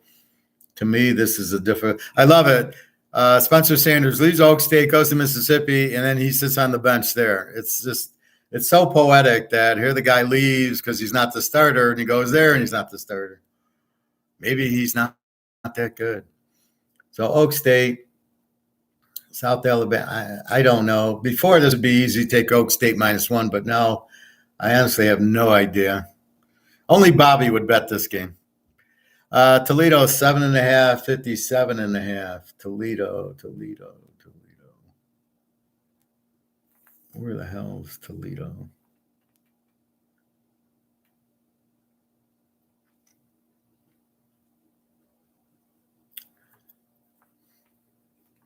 Here we go. Toledo is they played Illinois 30-28. They're an A team. San Jose State scored a lot on. They had USC and then they had Oregon State. So they've had 2 rough games, but they score a lot. Against Toledo, who scores a lot. I like this game over 58, 57.5. This is definitely an over game because Toledo will score. I like their quarterback, Finn. San Jose, I like their quarterback, Corbero, which is the key to the over-unders. So you got 2 strong quarterbacks, not much of a defense. I mean, they played Illinois 30-28, 58. This should be much more high scoring with San Jose State's offense and their defense. So I like this game over. Bobby's Tennessee, Florida, 6.5, 58.5. Both teams right now are under. Tennessee's an A, Florida's a B. Florida played Utah, but the second string quarterback, so we really don't know. 25-11. So I think Florida have a hard time scoring here. I don't like Mertz. Tennessee with Milton should be able to score. Should be a close game, I think. At the Swamp, I think Florida in 13 is probably a better play than Tennessee -1 at Florida. Or you can go under 58, but it's Tennessee. We know how they score, but Florida doesn't bring it. Tennessee's the better team here. Should be favored. But it's too hard. It's defenses are too good to just go over or under. It's some mystery to me. Just ignore it as I'm doing. Cincinnati 14.5, 46.5 against Miami of Ohio. Now they're like 10 minutes apart. So when I drive to Cincinnati, I drive through Miami of Ohio. Miami of Ohio should kill them. Cincinnati should kill them. Miami of Ohio is a W. They're not scoring. Terrible defense. Cincinnati, on the other hand, just went to Pitt and won. Cincinnati should roll this game by 30 points. Now it's close. It'll be a rivalry for maybe the first quarter, but I think Cincinnati pulls away. I don't see how Miami stops them. They don't have a defense. North Tech and L Tech, or North Texas and L Tech. L Tech is 4.5, was 5.5. 69.5 from 68. So what do we got? We got two over teams. North Texas scores, has no defense. L Tech scores, has no defense. I don't like Bergermeyer, their quarterback from Boise. He kind of sucks. Over under 69 just seems way too high for this game. Even though they're both kind of offensive and neither team has a defense, it's just such a high number to get to. I don't like this one. James Madison and Troy. Troy 2.5, 46.5. James Madison's an A team. Troy's an over team. This is my money line pick of the day. Take James Madison as the dog here. You get 8.5. That should be good. They should win it. If not, it'll be very close. James Madison, very good team, even though nobody knows who the fuck they are, but they're a very good team. Nebraska, 10.5, 43.5. What the fuck? How are they favored by anybody? Who can they beat? 10.5, 43.5. I mean, I like Northern Illinois getting 16.5. I don't think Nebraska can score 16. They're a terrible team. I got them as a Z team. Northern Illinois is kind of an under, but we had them in the upset against Boston College. They went there as a dog and won. So I think I'm not calling for the win, but it wouldn't surprise me. But I do like 16.5 in Northern Illinois. Vanderbilt 4.5 over Vegas, over under 59.5. Vandy should win. I mean, it's Vegas. Michigan killed them. Neither team's got a defense. Wake Forest beat Vandy pretty good, but that's Wake Forest. This is Vegas. I think Vandy plus 1.5 at Vegas should win this game. Lou Lafayette and UAB. Let's see. Still 2.5, 59.5. Number hasn't changed. Both teams are over teams. UAB is very good. Lulaf is very good. This should be a very close game. Probably take the dog in the game. I think I have over. Yeah, I think at 59, this is probably an over. You go 53, that's not a. They should handle this. This is a very good over. And Michigan, go blue, 40.5, 53.5 against Bowling Green. I have them as a B team. They actually score a little bit, but they do have a good defense. Michigan, we know, they're an A team. I'm rolling right along with their 35-7 score. 53, that's a 60. They'll never get to 60. So go under. It's Michigan. If you're ever looking for a game, it's like Georgia under, Michigan under. I mean, especially against these MAC teams. Now if it's Penn State, then it's all cards are off the table. Or Georgia plays good. Although Georgia against Tennessee was an under. Georgia's almost always under. I don't know what happened in the Ohio State game. That was really surprising, but Michigan against the Big Ten will be under, except for Penn State and Ohio State, and we'll see who else. else. It won't be against USC and UCLA next year. That's for sure. Ole Miss and Georgia Tech. Ole Miss, 20 down to 18 and a half. The Sharps are jumping on Georgia Tech, 63 and a half. I like the over in this game. Ole Miss, high-powered team. They're an 18, pretty decent defense. Played a good game with 37-20 against Tulane, but Tulane's quarterback didn't play.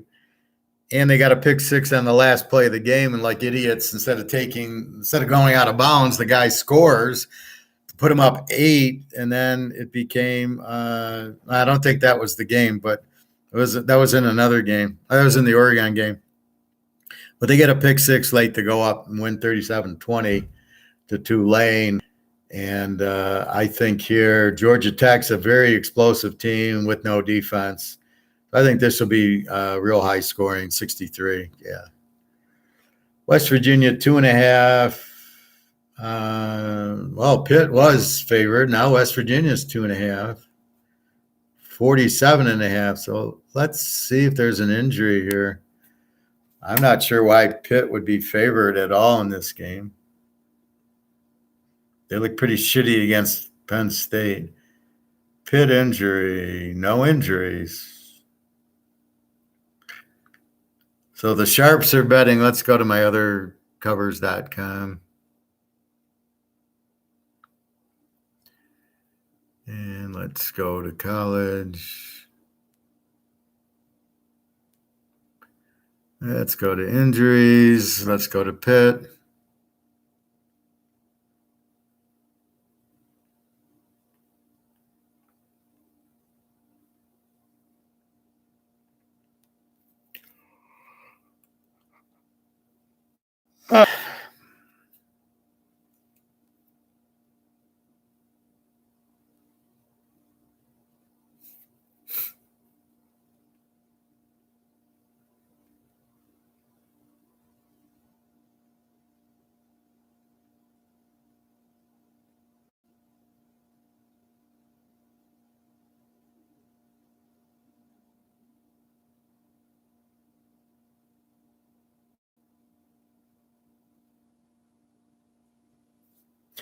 No injuries. Okay, this is extremely strange.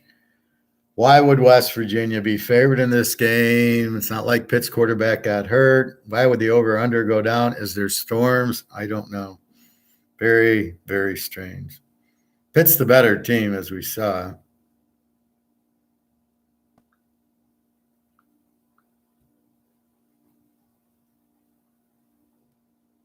Okay, finally got your password, G.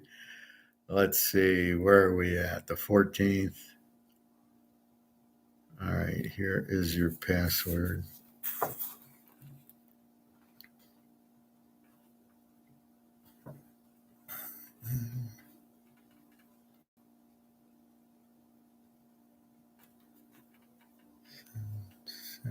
XJ.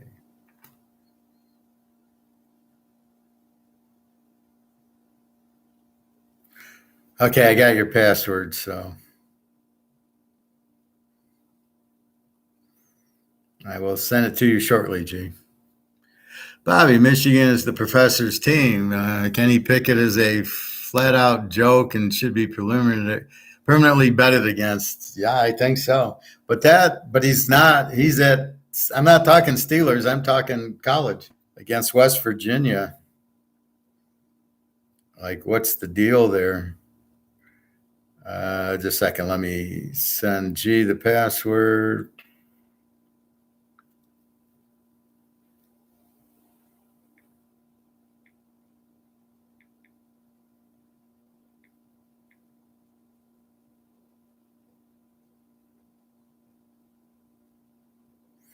That's such a strange password for me.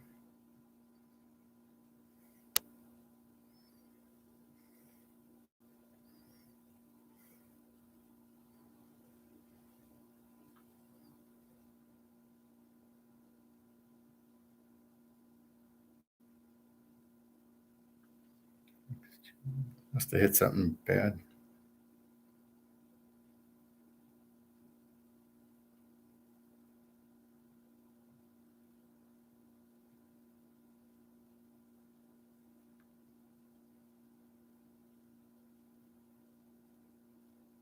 Okay, so I don't know why West Virginia is 2.5 favorites. I like Pitt and 8.5 here because West Virginia sucks. Their quarterback sucks anyway. Um, yeah, I like Pitt as the favorite. I have Pitt as a 7-point favorite on my own pick. 47.5. I like under. Yeah, strange one.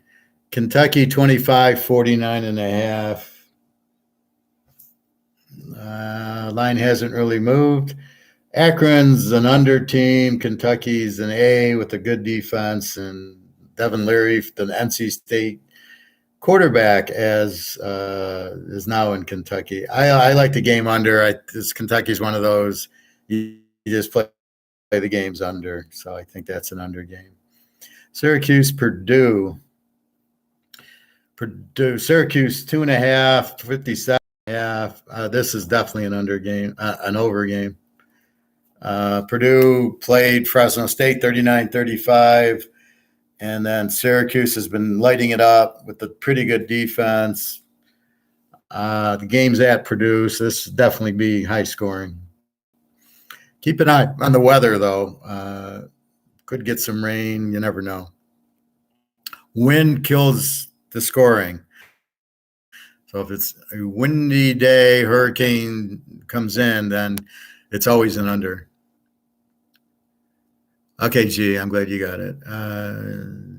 Yeah, Kenny Pickett sucks. He's better than Richardson and Stroud, though. That's the funny part. Okay, interesting game here. Arkansas 8.5, 47.5 to BYU. What the fuck?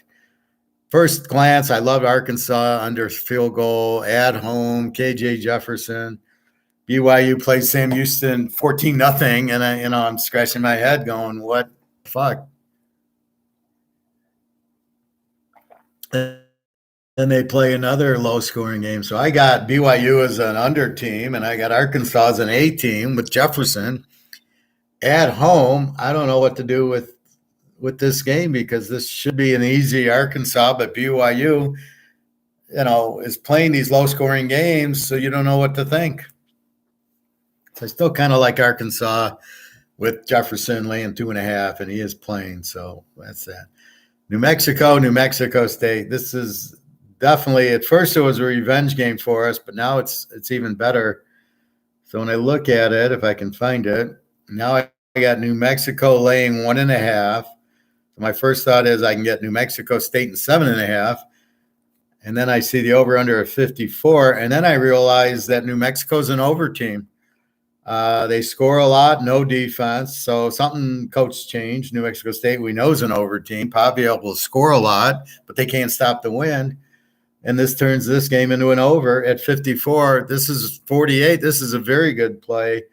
Over New Mexico State 48.5. So there you go. This is kind of a revenge game for the New Mexico State UMass game. Clemson 25.5, 51.5.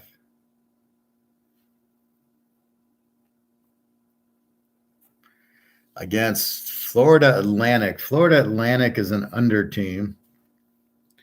No offense, pretty good defense, but against who? Clemson, we saw against Duke, lost 28-7, so no offense with this guy and an under team. A good defense, but I don't know if they have a good defense because if we just look at the Duke game, 28-7, I think they beat like nobody. Well, let's check. Who did Clemson beat to get back to an A team? They beat, Charleston Southern.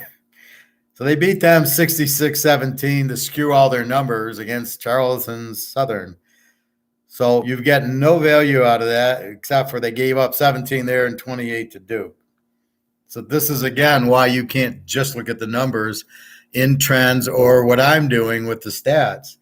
So it's a phony stat. So Clemson's almost a Z team, but you only have one game, so you can't really call it. Is this going to help? Well, against Florida Atlantic, it's not really going to help, but it'll be better in Charleston than that. This is the problem. Clemson loses to Duke, so it's a big game off of a loss, and then they play Charleston Southern. which gives you can't bet it. So you're fucked. Instead of if they would have played a good team, a game on the board like this game, then we could take Clemson off a loss. So I don't know, 25 under 52. It's a very difficult spread for me. I don't know. I think I'm gonna take a pass. Maybe it's under, but I'm not into Clemson now. Good game. Texas 29.5. 49.5, up from 28 and 48. Now, off of the Alabama win, we are going to have trouble with Texas. Playing a good Wyoming team who beat Texas Tech, right? 37-35, they beat Texas Tech. Here comes Texas. Now they're going to Texas, who just beat Alabama, who probably will have nothing left against Wyoming. Spread's 29.5 and over under 49. Now Texas has a good defense as we saw, but Alabama still put up 34-24. Wyoming should get 20. Texas probably 40. 60-point game. I think you got to go over on it because I don't think Wyoming's going to stop, but I think Wyoming can score. But I can't touch Texas laying 23.5. They're not going to show up till the second half. I mean, they're still on cloud nine. We beat Alabama. There ain't no way they're coming out on fire like they're going to do against the Oklahoma game and the Baylor game and the Oak State game and the Kansas State game, the Kansas game, and all the other games in conference. There's no way they're going to be fired up for Wyoming after beating Alabama. So this is like Professor Rule number 75. Be careful of the letdown after the big win. Does it happen every time? No, but it happens a lot. You wonder, how did they not win? And then you realize, oh, shit, they played. Or like they didn't beat Rice. Well, yeah, they were looking ahead to Alabama, I think. I don't know, but I bet the Rice game thinking Manning would come in the fourth quarter, and he never did, and they never scored, and Rice got a late touchdown to beat us. But in this case, they got the defense. It's a low over-under, but Wyoming scored. Now, again, Texas Tech does not have a good defense either. Texas definitely with a strong defense. So, again, be careful with the game, but I don't see how you can take Texas laying 23 only because of the Alabama. Hawaii, Oregon. Oregon 38.5 up from 37. 69.5 up from 67. This should be an over game. Hawaii's over. They scored 28 on Vandy, 20-something on Stanford, who's not very good. Neither teams are very good, but they're going to score something. Oregon put up a 60 here against Hawaii. Oregon at home. They did play Texas Tech 38-31. I was surprised how weak their defense was because I thought they had a better defense. But maybe that's just how good Texas Tech is, although they struggled with Wyoming. So with that said, Oregon should light up at home. It's at least 50 points. So we need 63. We got 50 from Oregon. Are we going to get 14 from Hawaii? And I argue yes. They are scoring. So now year two with the coach quarterback, they're starting to score. They still have no defense, so Oregon's going to go up and down the field. It's not going to be a problem.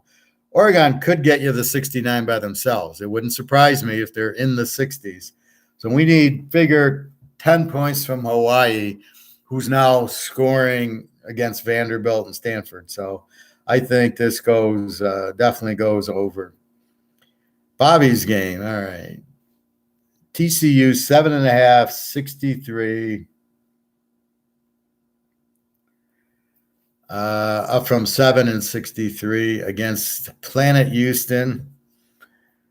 Both teams are over teams. TCU scores. Houston had trouble with UTEP. That's why I think UTEP's really a good defensive team. That's why I like the or UTSA. So I like the UTSA Army game under, because UTSA has a strong. They held Houston to 17 points with 3 interceptions that Frank Harris threw, and then here you got. They put up. They played Rice 48-46. So Rice figured them out. I look for TCU to figure them out. Over under 63. This, I think, is a joke. I think this goes way over that. This is going to be one of those games. TCU is going to light it up. Their quarterback didn't look bad. I don't have a problem with their quarterback. It's their defense that sucked, but we're going to play the game over. Houston didn't have an over the first week and then plays Rice to a 100-point game. Fucking Rice. So in my mind, this is definitely a 63 minus 657, definitely an over.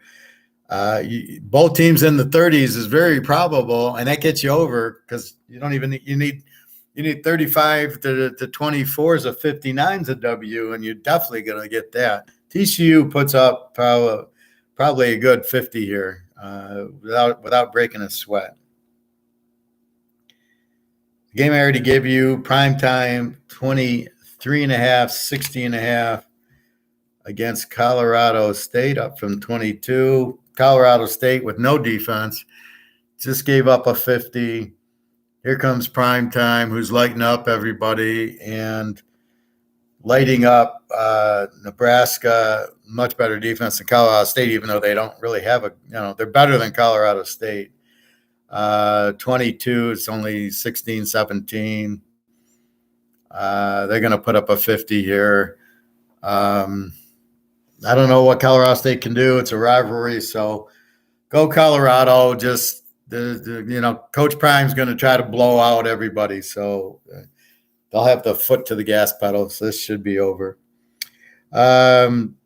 Arizona State, Fresno State. Fresno State 3 and 50.5. Up from 2.5.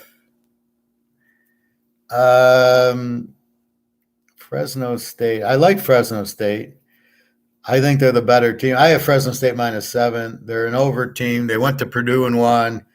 Here they're going to Arizona State. Arizona State's quarterback's out.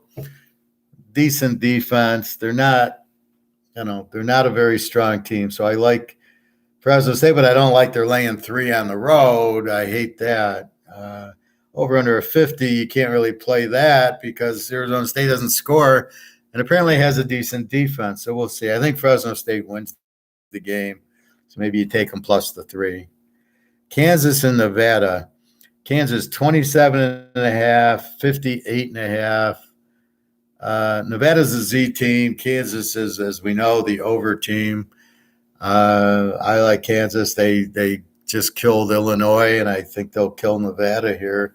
Again, you've got the matchup of a strong offense going against a Z team who doesn't score, who doesn't have a defense. So definitely like Kansas in this one. UTEP, Arizona. We've got Arizona 17.5, 57.5, up from 56. UTEP is a under team, and Arizona we know is very explosive with Delora, the quarterback for Washington State, who had a big year last year. They came back against Ole Miss to take it to overtime. So I think they put up at least 45 here. Over under of 57.5, 51. Will you get enough points from UTEP? So I think this is take Arizona minus the 11. If you're not sure if you're going to get points from the other team, that kills your over under.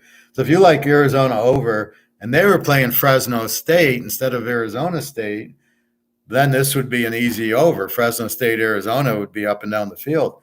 You got UTEP, who doesn't score that much, who I don't think has that good of a defense. Arizona's got they held Old Mississippi State to 28, and then they had to beat it. It was 24-24 at regular, so it was a 48. But UTEP doesn't have Old Mississippi State's offense. So we know Arizona's going to score at home off a loss. Just lay the 11. I think that's a pretty obvious one. So that, boys and girls, are your plays. So your free play, take the Irish to win by 75 and take Colorado to also win by 75. We're going against basically Z teams. When you look at Central, they gave up 42 to New Hampshire. So I don't think they're going to lock down Hartman. So, at Notre Dame, the Leprechaun will be there. The Snakes, God will be there. So, they're going to put up a big number. Colorado, you got Prime, and he's gonna do his little dance. So those are the two there. I got 3 locks in college, and I've got the 1 lock in pro so far, but I probably will add your free pro picks, Houston Indy under, which if they get to 10 will be amazing. And KC Jacksonville over 45, which should be a joke by halftime. Mahomes will be pissed off, mad. Kelsey, let's see what they say about Mr. Kelsey today. So I always go to covers.com, gives me all the injuries. Pretty accurate. Let's go injuries in the NFL. We want to go to Kansas City.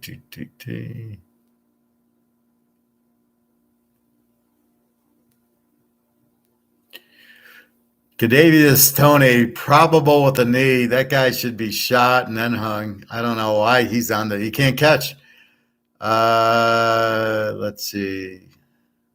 Chocolate Eclair's questionable with some illness, so he should play.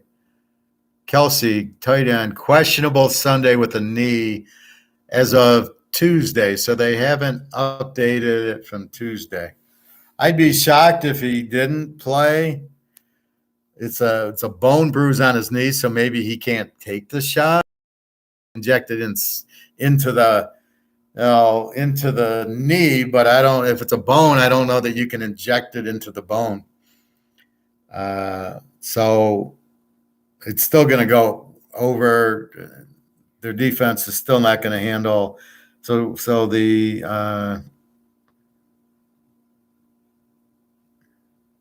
who's the holdout guy? So Chris Jones, probable with the holdout. What kind of injury is a holdout? I cannot understand that one. So that's college. So I have a ton of games, and as you can see, and there's still the borderline. Do I play Arkansas? I haven't played them yet. Like them, I think. Trying to struggle with how good BYU is, and this is the problem early in the year. They beat a bad team. You're not sure, do they have this really super defense? Because otherwise, we know Jefferson's gonna light them up. I mean, that guy's a great quarterback. So, that's the only thing. Rising won't play, but they're playing Division II. Alabama on a revenge game against South Florida. You just got to feel sorry for South Florida. It's gonna be high scoring. Can they score? I mean, they are an explosive team, South Florida, but I don't think here they're going to do a whole lot. Oklahoma, Tulsa. That will tell us a lot about Oklahoma. 28-11 against SMU. I don't know what to make of that score. So anyway, so you've got your games that Northern Illinois getting 11 from Nebraska, and then before the teaser. So there's a lot out here. Washington, MSU, we'll keep an eye on. Tennessee, Florida for Bobby. Just pray. I have no. Who are you going with, Bobby?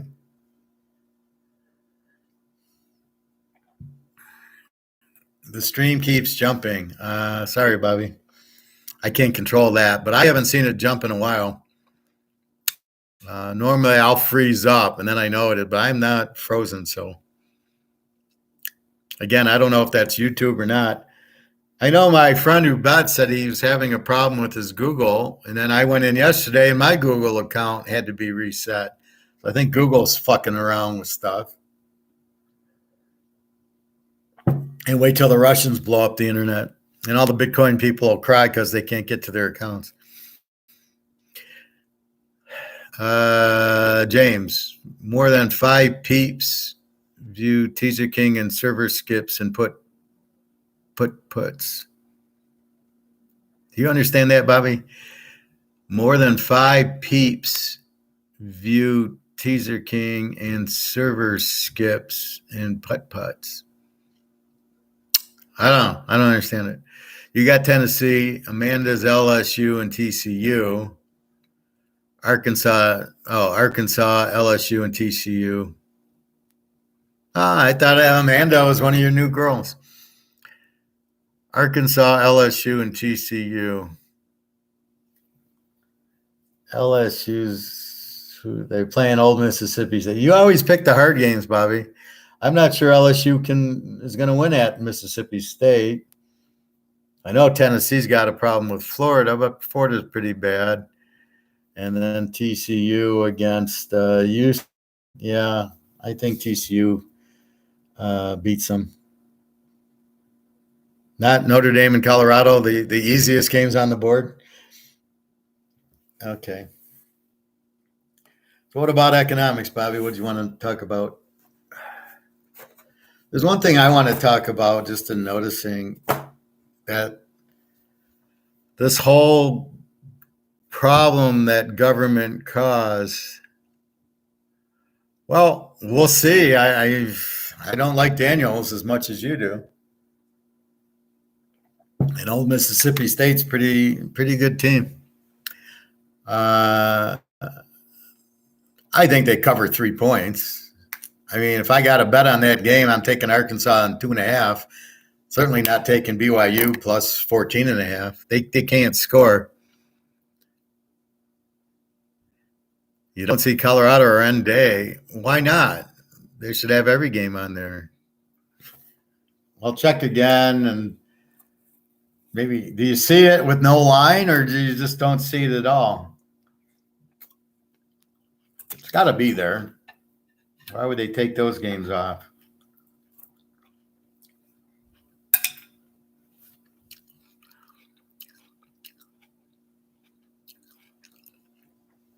Yeah, but you're underrating Mississippi State. It's pretty good this year. Will Rogers is good. They beat a good Arizona team. They held them to 28 or 24. And they're an explosive team. Nothing at all for those two. I will check again now. That's so weird. Why? I've never seen a game not on it. I've seen a game with no line, but here's the game. But I've never seen a game that is just ignored. Anyway.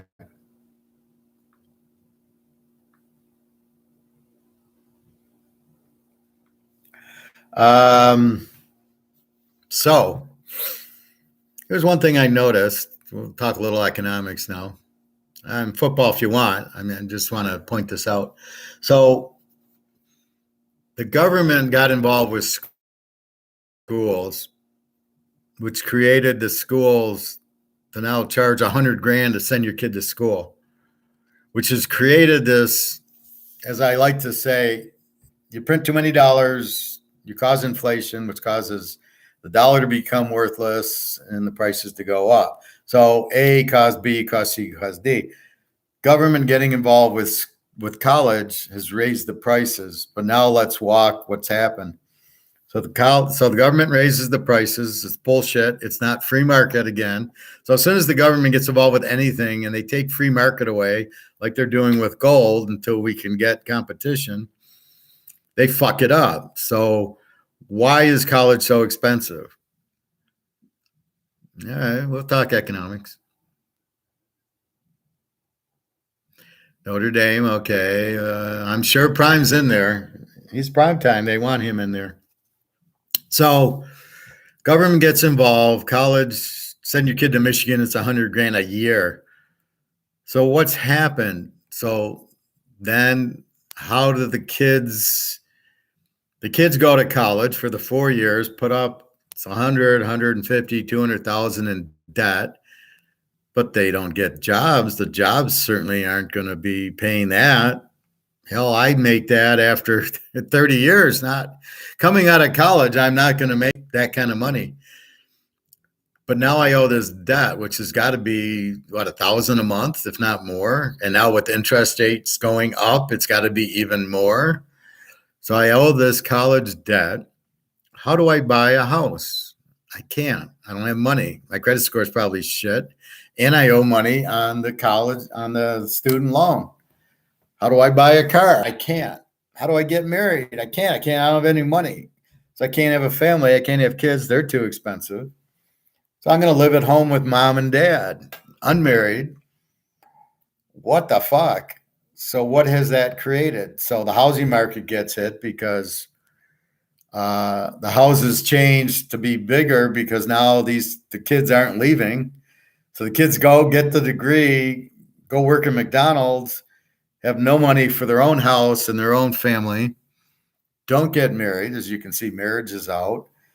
And then they can't buy a regular car. They got to buy a used car because they can't afford it. So why is college so expensive? I mean, I got to get to the bottom of it, but it's government's fault. And because if it was at free market, then Michigan and Michigan State would compete for you. And therefore the price has to go down, not up. So the kids then, don't get married, don't have kids, which hurts.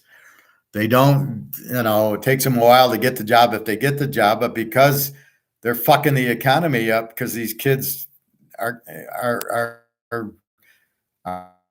already burdened with this $1,000 a month for $1,000 a month for the college. So then go get a job, which doesn't pay enough. So the Lowe's and the Home Depot aren't selling as much stuff for that. There's less money in the economy because these kids are paying it back to the college. They're not paying it back to the, they're not going into the economy, right? So they're not buying a car, they're not buying a house, they're not buying clothes, they're not having kids. So that's really what's killing it. And then you keep taking that to the next level. And then you go down the road, you got these kids that aren't getting married, that aren't having kids. So population ages. This is what happened in Japan and China. Their population's really old and they're not. Well, China said you can only have one kid. So that's killing their economy. Because as you get older, you're not productive, right? I should be retired by now. But I'm not because of the inflation and everything else. And the divorce. That's why another reason you shouldn't get married. You get the divorce, you lose half your money for what? Why do I lose half my money? It's insane. But that's kind of what happens. So when the government gets involved, costs go up. They stay at home their whole life. What the fuck is that? So they'll probably get the house. So there's a lot less selling of houses. There's a lot less buying of houses because now I got to stay. So my kids have a place to live and then they're not buying the new house and I'm not buying the new house. So you kill an economy basically. But why is school so expensive? I went in the 70s and 80s, right? I think 79, 80, somewhere around there. I got my master's in the 90s. Even my master's in 1995, I graduated, was only like $1,500 a semester, $1,500. And that was registration and books. Books were expensive for some reason. But my company paid for it. So I paid like $100 for my master's. In the 90s, it was still inexpensive. It got more expensive later, but you're taking money out of the economy. That's not productive.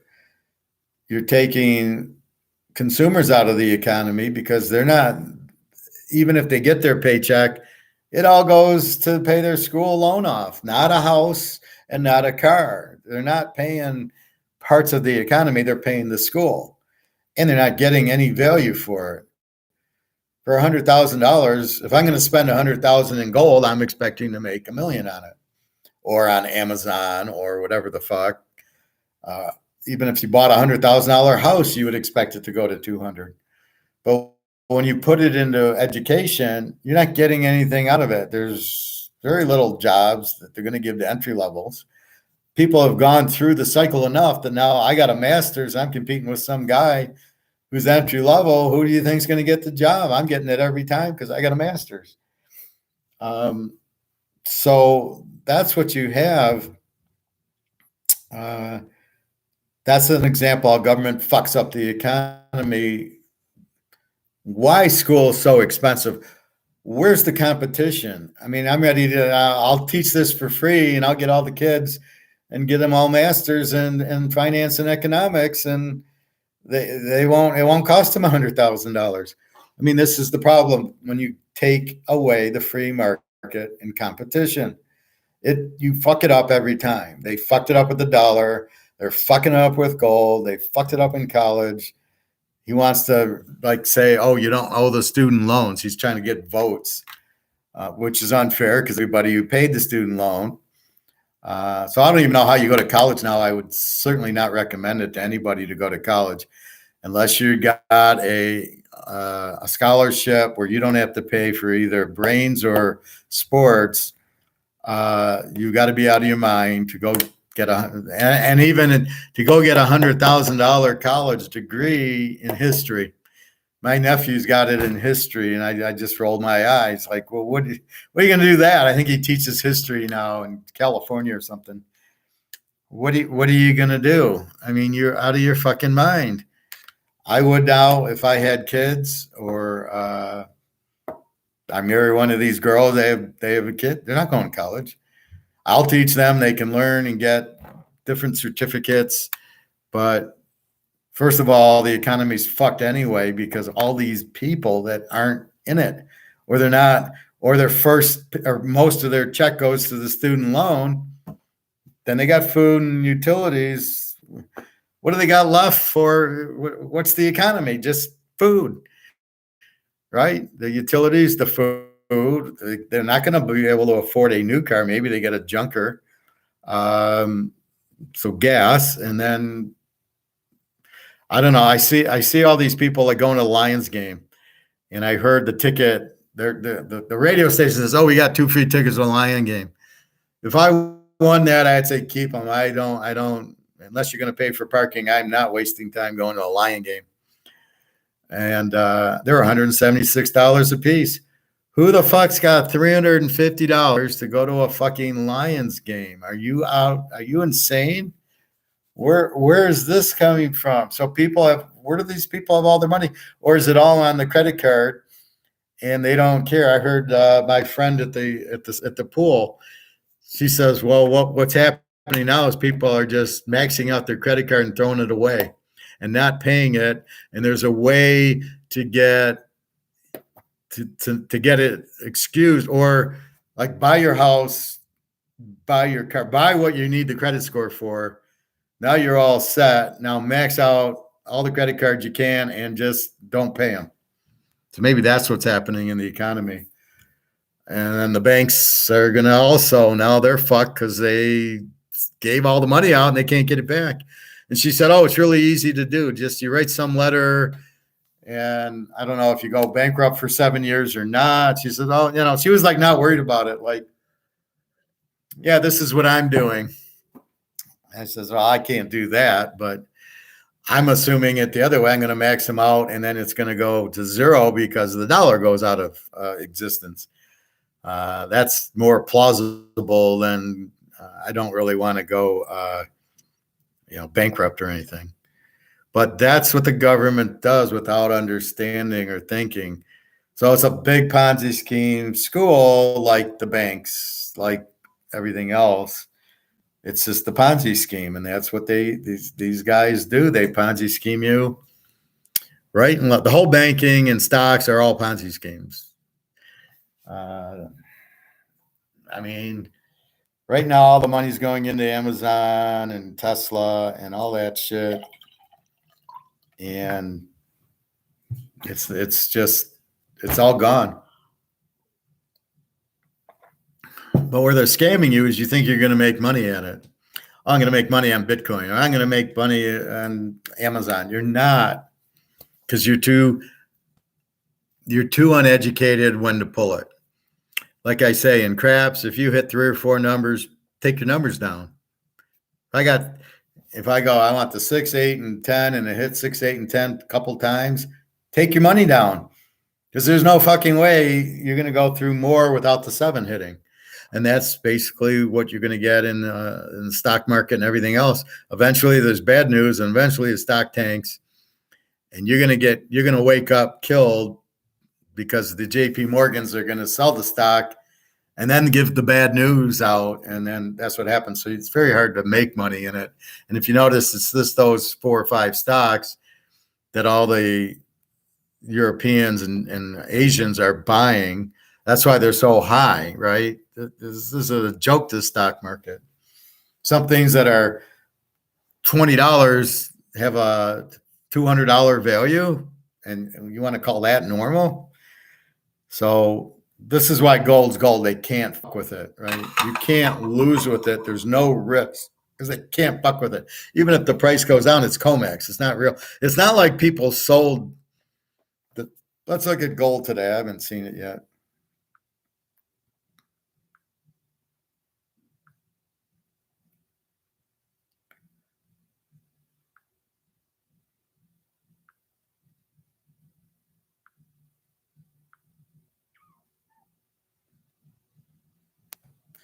Gold price today is down $2.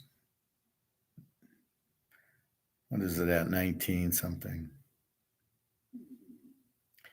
It's 1909. And silver's down a quarter. Do you think anybody sold gold or silver? No, because that doesn't drive the price. It's the derivatives at COMEX that drive the price. There could have been 1 million shares, 1 million ounces of gold bought and none sold, and the price still goes down. That's why I got to laugh at these Peter Schiffs and these other morons who think if you buy it, the price will go up. No, the price is controlled by the derivatives.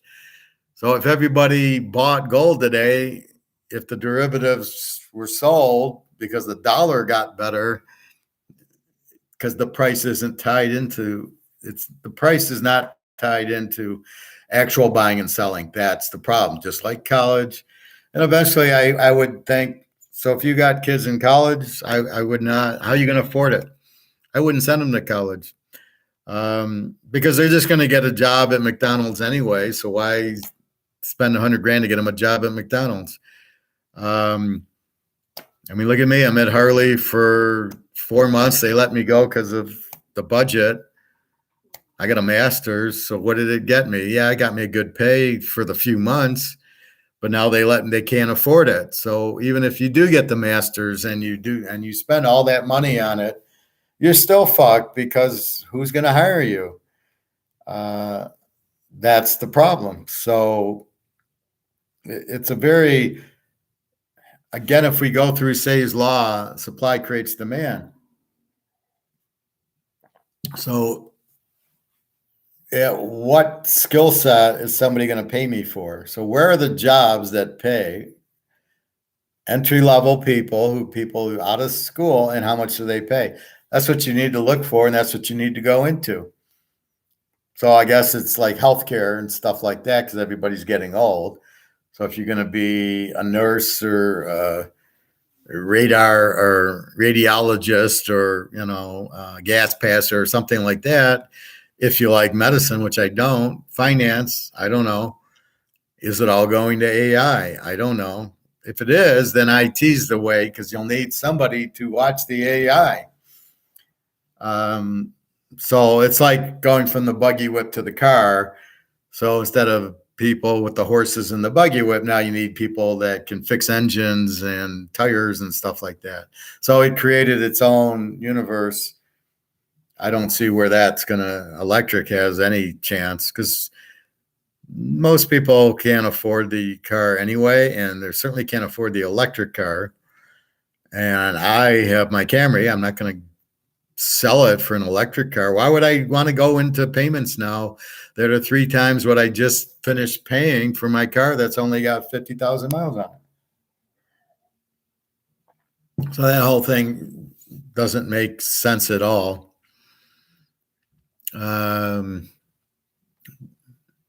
So you suggest holding off on real estate. A few more months. They can attend this class here and learn for free instead of getting a bunch of debt with nothing to show for it. Exactly. A lot of them have brand new cars too with high car payments. USF parking lot here is always with new cars financed for 20-year-olds by the parents, though. So the kid doesn't have it. So the parents who have money, because they're probably Russian mafia or something, is taking care of the kids. Okay. As far as you with the house, what do you want to do with it? You wanted to have it on the beach and rent it out. Do you have a market, and at what price can you rent it out at? So we'll do a simple equation. Is there a market for it? Can I rent it out? Yes or no? Check. 10% interest added on to this house on the beach. Okay. So what do you need each month to, let's say, make a little bit of money? Because you don't want to do it to break even. Let's say you make 10%. You still have maintenance, repairs, taxes. So let's add everything up. What do you need each week or each month? How much do you need a month to cover that? Can you get it? Will the market bear it? And if the recession, depression really hits, are you still going to get customers? What you're dealing with is customers, right? They come and rent your house. Are they still going to rent it? They're not going to have money, so will they still rent it? Okay, all these people in Tampa with the big cars and the daddy's paying for it, they're probably not going to come rent your house on the, well, maybe they will. I don't, who knows? Then I'm going to throw you the curveball, not to change up the curveball here. You have your other option, or you can put your money in the gold and just sit back and go, I don't need the hassle. I don't need to worry if I can get it. I don't need to worry about the depression that's about to hit. Everybody will be laid off. Ain't nobody coming to me. Everybody's losing their ass because the US dollar goes to zero. So that's your other. Is that the best place to put your money? Knowing what you know about the Titanic and this going out, and finding renters that are able and willing to afford to pay it and enough for the whole year, because you got payments the whole year unless you're going to pay it off. Now, my other suggestion would be when gold goes through the roof, then you can do it with an ounce of gold. You buy the house, you're done. Then you can rent it out, and whenever you get renters, and you don't have any worries because you don't even have payments because you bought it with gold. So you don't have anything. So maybe you can do that like that. But then why are you doing it? Are you doing it for the income? Or what? If you're doing it for the income, just buy gold and you don't have to worry about it. You'll get more income than you can ever imagine.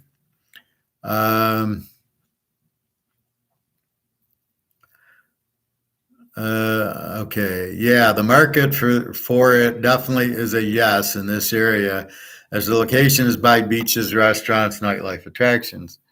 Only issue is the interest rates, which is cutting into the cash flow portion. Well, that's what I'm saying. Can you charge enough to cover that? And you would want a fixed rate, not a variable. Don't play that game because you'll get fucked on a variable. So you buy a fixed rate. It's X amount a month. Can you get X plus percent? Let's say it's 3,000, and then you want to make 20%. You still have maintenance. You still have repairs. Somebody puts a hole in the thing. Property taxes. So you got to cover all that. So that if you can cover that, it's an option for you. If you think once this depression hits, people are going to be running to the beach to stay there or eating. So the market's there. So it's been a little bit of an issue finding the right deal. I'm still looking, but have slowed down big time. Luke, I think anyone buying now is nuts. Just a matter of how long will the wait be? How long will the wait be for what, Luke? you're not returning back. We're not turning the clock back. This inflation is going to take it out.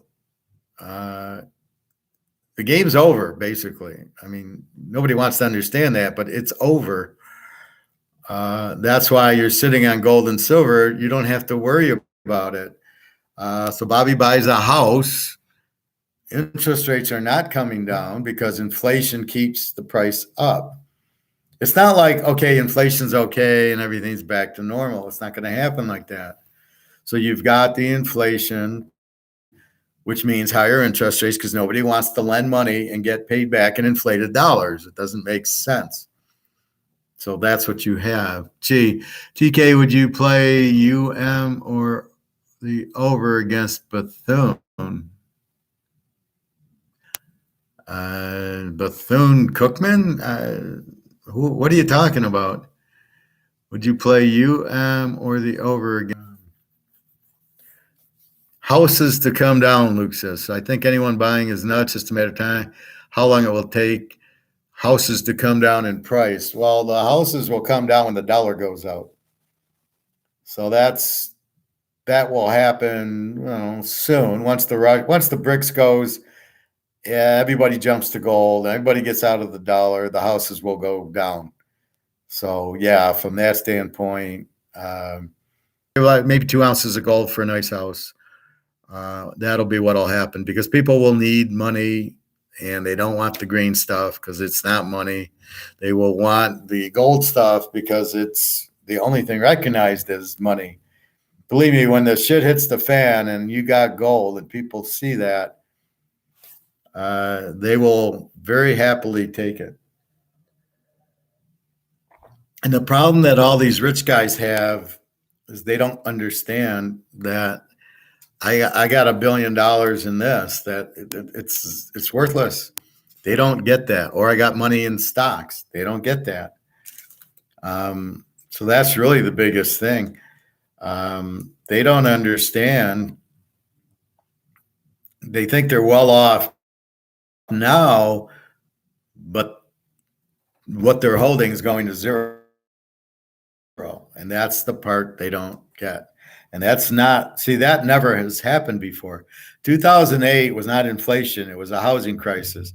All these people put their money in these real estate investment trusts so they could get a better interest rate.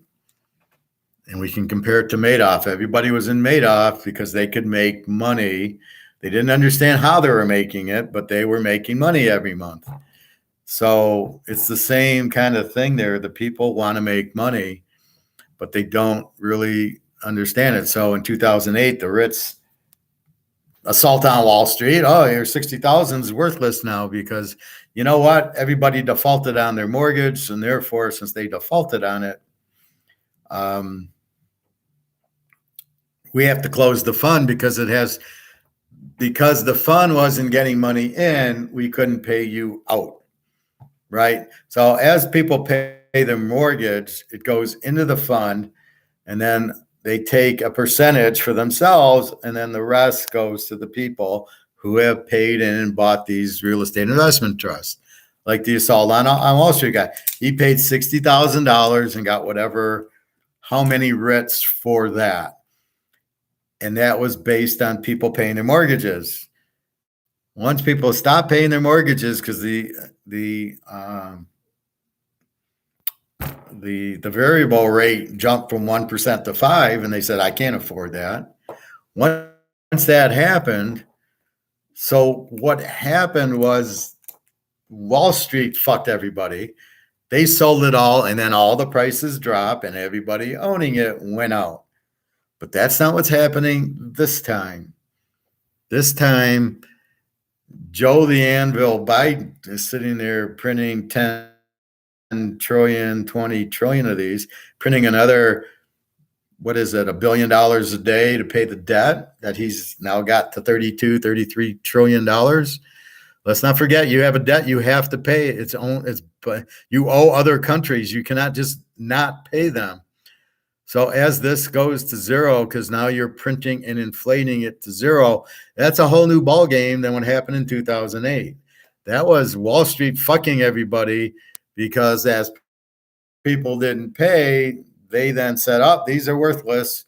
We're not getting the rent in, the mortgages in, so therefore we can't pay you.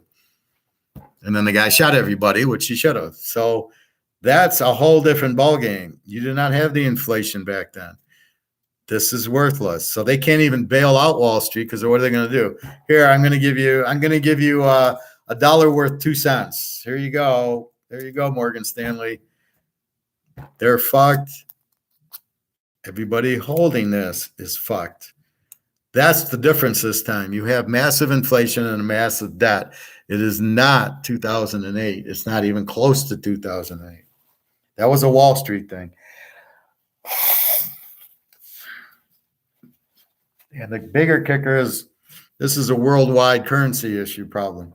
The euro, the yen, the won, the British pound, the Swedish franc are all going out.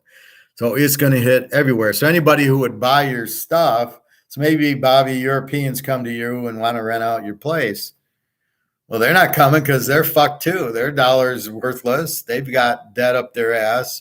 They probably got fucked by the U.S., who says, you know what? We're not going to pay the debt back.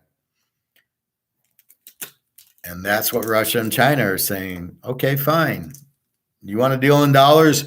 What did Putin say? It's like a candy bar wrapper. It's like a Snickers bar wrapper. That's what the U.S. dollar is. By the way, we got 32,000 tons of gold that we know can't get fucked. And China's sitting there with 60,000 tons of gold saying, we can't get fucked. And all the central banks in the whole world are buying gold so they don't get fucked. But the infamous U.S. is smarter than all of them, going, yeah, we're not going to buy gold. So they think, well, we have the reserve currency, we don't need to. Well, they're fucked. And they think, because they're Keynesians, they just print more money like there's no negative, which they are fucked. So that's the big difference this time. And that's why I warn you about having money, having stock, stuff in the bank. It's all going to zero. You're going to get fucked. That's what's happening. That's the reality of what's happening. How much physical do you own? That's why he says it, because he knows you're fucked. When will gold and silver go through the roof? Hey, Bobby, you and Luke. So, give me a better U of M, or is that Miami against Bethune? Let me check that. Well, Bobby, I told you, it's as soon as there's competition for COMEX, and when Russia and China come out with the new currency, once they come out with the new currency,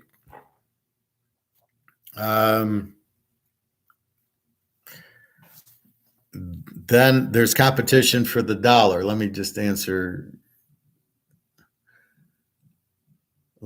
G, and then I will get right back to it. I assume it's Miami and Bethune-Cookman, but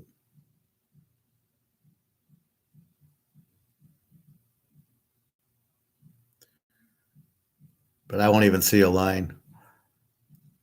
I don't know, G. I'd take Miami, I guess, if that's what your question is. So gold, yeah. Well, it makes Luke feel better.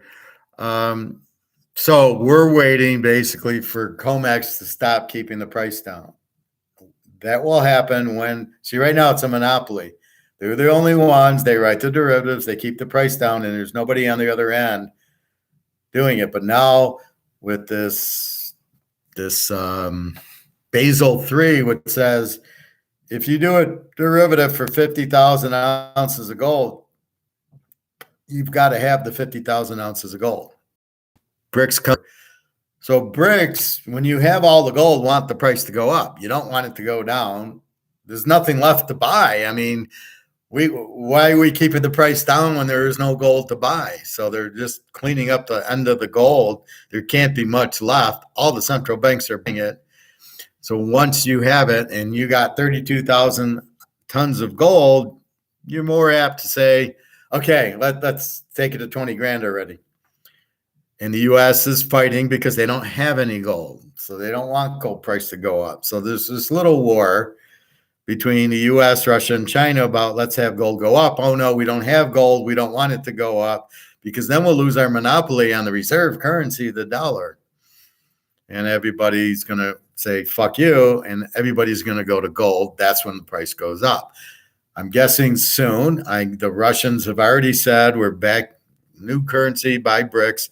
Russia don't give a fuck if anybody in BRICS is in it or not. They're in it. They might even come out with a gold-backed ruble. I'm hearing over $100. The FX is 98. It was like 50 or so, and we were worried about it. Like I'd have to give her more money for rent, and now it's like 98. And she's loving it. So I give her the same amount, and she's got twice as much money to spend. Anyway, so put it this way: I've got all this. You own a house, you want the price to go up, right? So you own all this gold. You want the gold price to go up. That's why you got all the gold, and it's protection. That's why the central banks own it.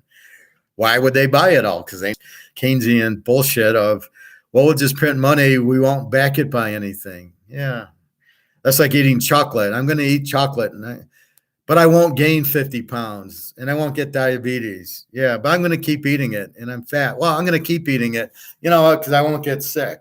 That's about the same thing that's happening here.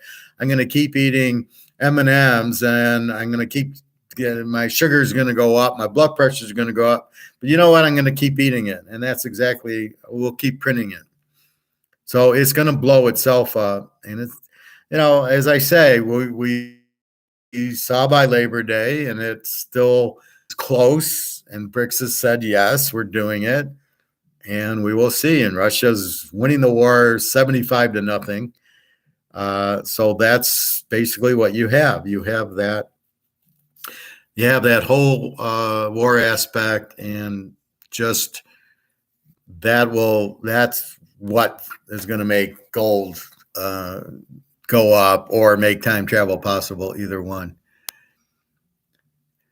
Luke is going into convulsions waiting for metals to fly. Well, Luke, soon you'll just be smiling. You'll be buying that nice house you want for a couple ounces of gold. Miami Hurricanes. So I don't know what the spread is. With Van Dyke, I would think they'd kill him, but what are you laying, 60 points? I don't know, G. I until I see a spread, I don't know. But you don't know how good Bethune is, what kind of defense. That's why I stay away from those games. I don't know their offense or defense. So in an over, you want a weak defense with a strong over. Miami has a good defense, so I think I would take Miami. I wouldn't fuck with the over because it's not Texas A&M they're playing. I wasn't here earlier for the Miami Hurricane. I didn't break them down because they're not on the board. Because if they're playing Bethune-Cookman, I don't cover Division II games. So basically, that's what you're looking at with gold is when there's a lot of people in this piece of shit, right? There's a lot of people in this, right? And they think it's 2008. Well, we'll go through it. I'll get my money off the Madoff. I'll get it out of the RIT and the housing crisis, and I'll get it out of there. And I'll put it right now in the bank the banks are in trouble. I'll take the money out of the bank and I'll buy government bonds, or maybe I buy Microsoft, the 5-6 stocks. They're all overinflated. They're not worth what they're selling for. That's why I would never advise stocks, because they're all going to be zero. So you've got all these people in this piece of shit toilet paper, and what you're waiting. So people are mostly idiots, right? As we know. So once they start realizing the dollar is not coming back, but notice what the Fed does, what the government does with the fucking Joe, what is it? What's his name? Joseph Goebbels. So they're doing a Joseph Goebbels. Everything's fine. There won't be a recession. Won't be a recession. We've been in a recession for a year. Inflation's back to 2%. Well, you fucking out of your mind? What do you mean it's 2%? It ain't. It's 20% if it's 2. And then they have different names for inflation. Well, there's this, there's clothes inflation, there's heating inflation. I mean, it's like, no, it's the dollar going down.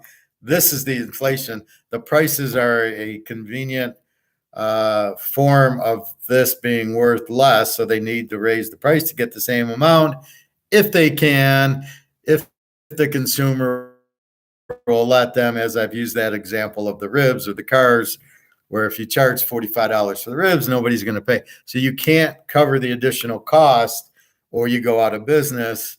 So you raise the price and then you got to lower it down. And that's what happens because we're in a free market. And inflation is not coming down, is nowhere, it's at least 20%. And it ain't going anywhere. It ain't going to, you'll never see 2-3% again. I don't even know what they're comparing it to. So it goes up 20% and then it goes down 2%. And they say, oh, look, inflation's down. These guys are such fucking liars. You cannot believe them. So you have to understand reality. As this goes to zero, which it will, people will then run to gold. Not only that, bricks wanting a higher price. So there's two different avenues. There's the dollar going out, which will force people into gold. Bricks coming out with a new currency because they want to back oil by gold. And you now have the United Arab Emirates, Dubai, and Saudi Arabia, and Russia. Now 80% of the world is in oil, all want it in gold. They all want you to pay for it in gold. Gold price has to go up to cover the volume of the gold, of the oil. So you have that pushing it up. You have the dollar going out, pushing it up. You have all these different factors, just the inflation pushing it up, the debt pushing it up. So when's it going to happen? Very, very soon. But people, there's two things that will happen. People will realize this is toilet paper and it'll be worthless. And people will realize that it's worthless. And they'll look around and go, maybe I can buy euros, Swiss francs. Those are not, I can't. Oh, shit, all the dollars are going to zero? Oh, I didn't know that. I didn't know the whole world was all the same, printing money that's not backed by anything. Fuck, how did that happen? George Soros. So with all that there, the whole world then gets fucked. And what do? Well, right now they're trying to go to US dollars, but then as the dollar goes out, now it's times 10 or times 50, the problems. And then everybody goes, shit, the only place to go is gold and silver. And that's when it happens. The realization that this is worthless forces everybody into gold. So we know what's going to happen.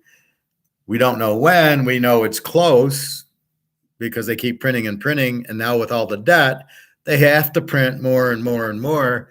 So again, what's inflation? You've printed the dollar to zero. The dollar's lost its value. So everything costs more because it costs more dollars to buy your Oreos and your Cheerios because the dollar's lost value. So the smart people are going, fuck, I can buy gold and silver now at $2,000 an ounce before it goes way up. And that's really what we're at right now. Now we're always 3-4 steps ahead of the pack. We know where it's going. So we look at this as the deal of the century, buying it at these cheap prices.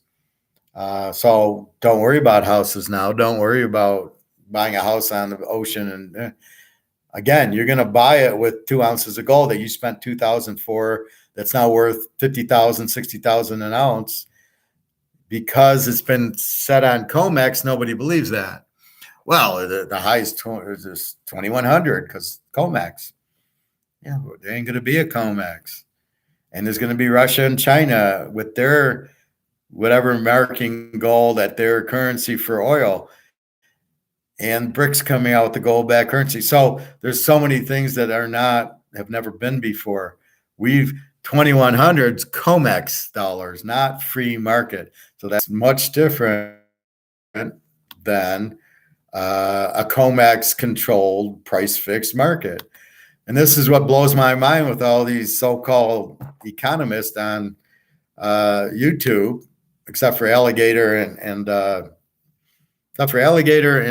Egon. They don't get that. They think that gold's market is what it is. They don't understand it's not.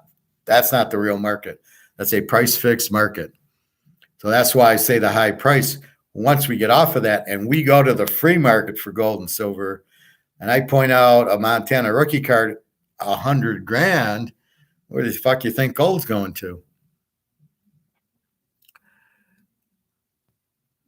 Okay.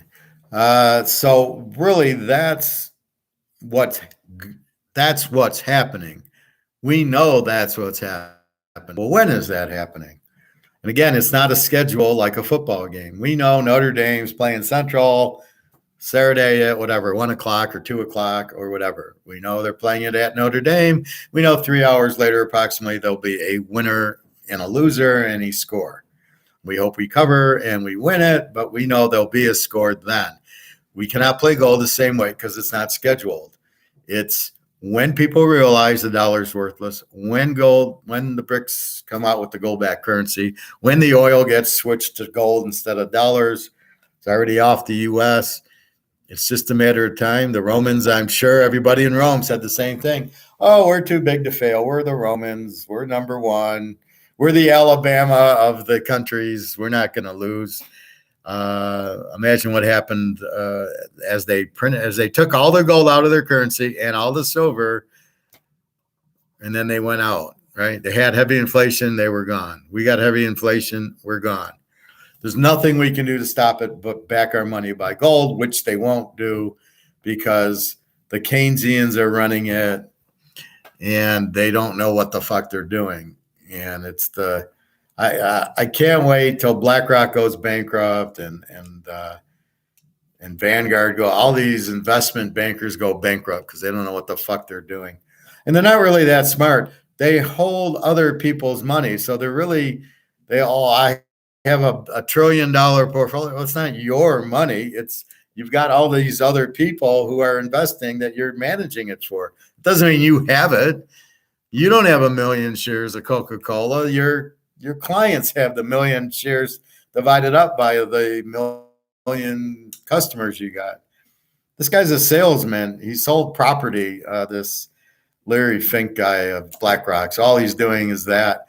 And I love how he's making a deal with the Ukraine to rebuild it. Well, guess what? It ain't going to be Ukraine. It's going to be Russian. Russian won't have a deal with you. So I don't know what the fuck. This is what you're planning is rebuild Ukraine. This is your big, let's have a war so I can rebuild the Ukraine, even though you're not in construction. You won't make the money. What the fuck are you talking about? This guy's out of his mind. Anyway, so basically everything becomes economics. Everything is supply and demand. Everything is able and willing. Is there a market? Let's put it as simple as, is there a market? If you have a market, you go into business. If you don't have a market, you don't sell electric cars.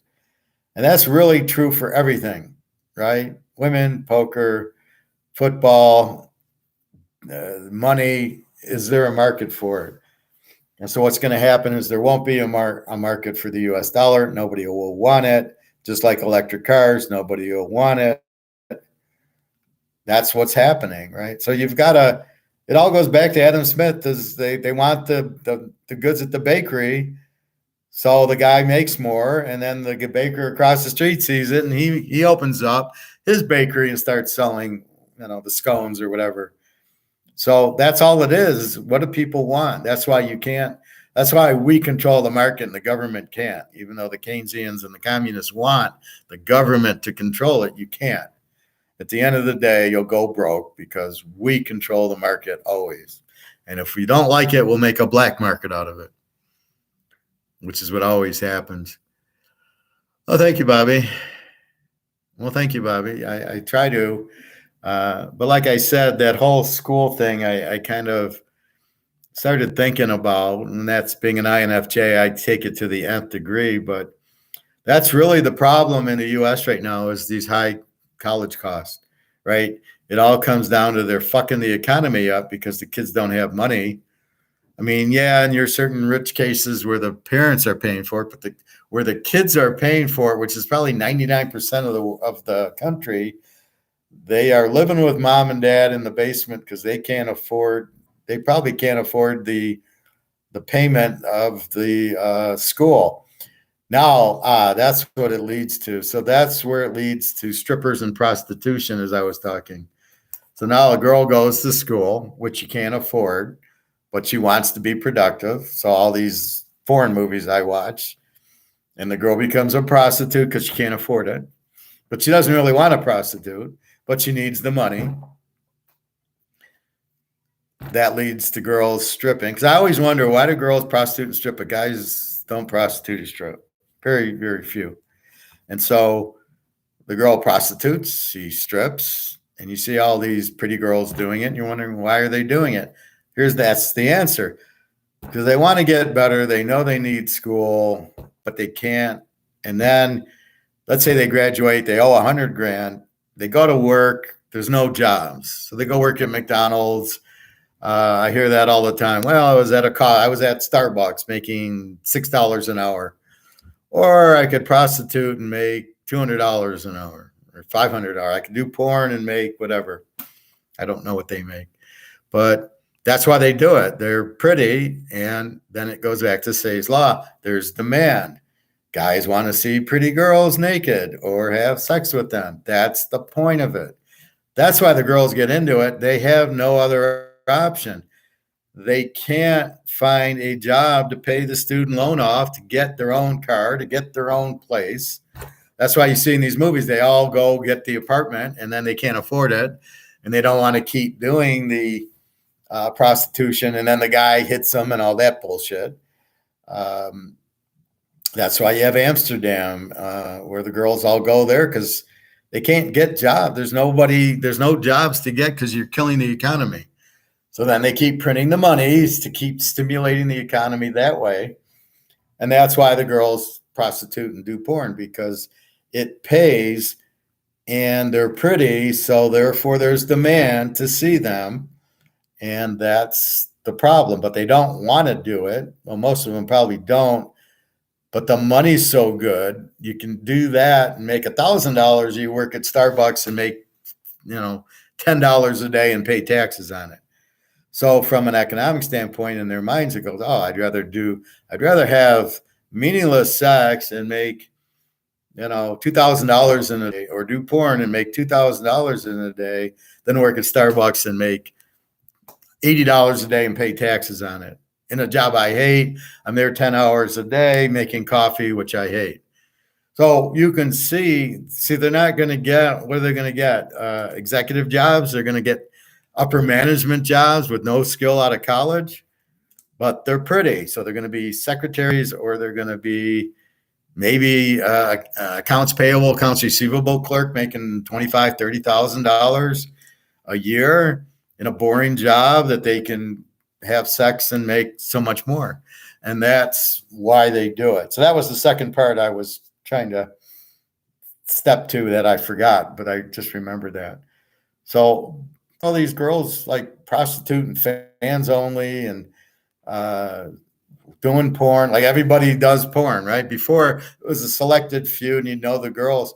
Now it's like every girl in the world does porn, where she has a fans only page or a chat girl, because they need the money and it pays a lot more because the demand for the sex is a lot more than they're going to get working at a coffee shop or a waitress in a restaurant. And that's really their problem, that they don't know how to make a lot of money. Men can be athletes, right? Play basketball, football, baseball, make a lot of money, but there's no women's sports like that. There's no women's baseball, women's football, maybe women's basketball, but it certainly is not going to pay what a man's, and it's limited.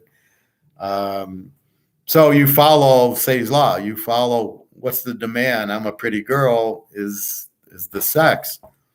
And that's what happens. And then they get treated like shit. So it ends up they don't have the kids.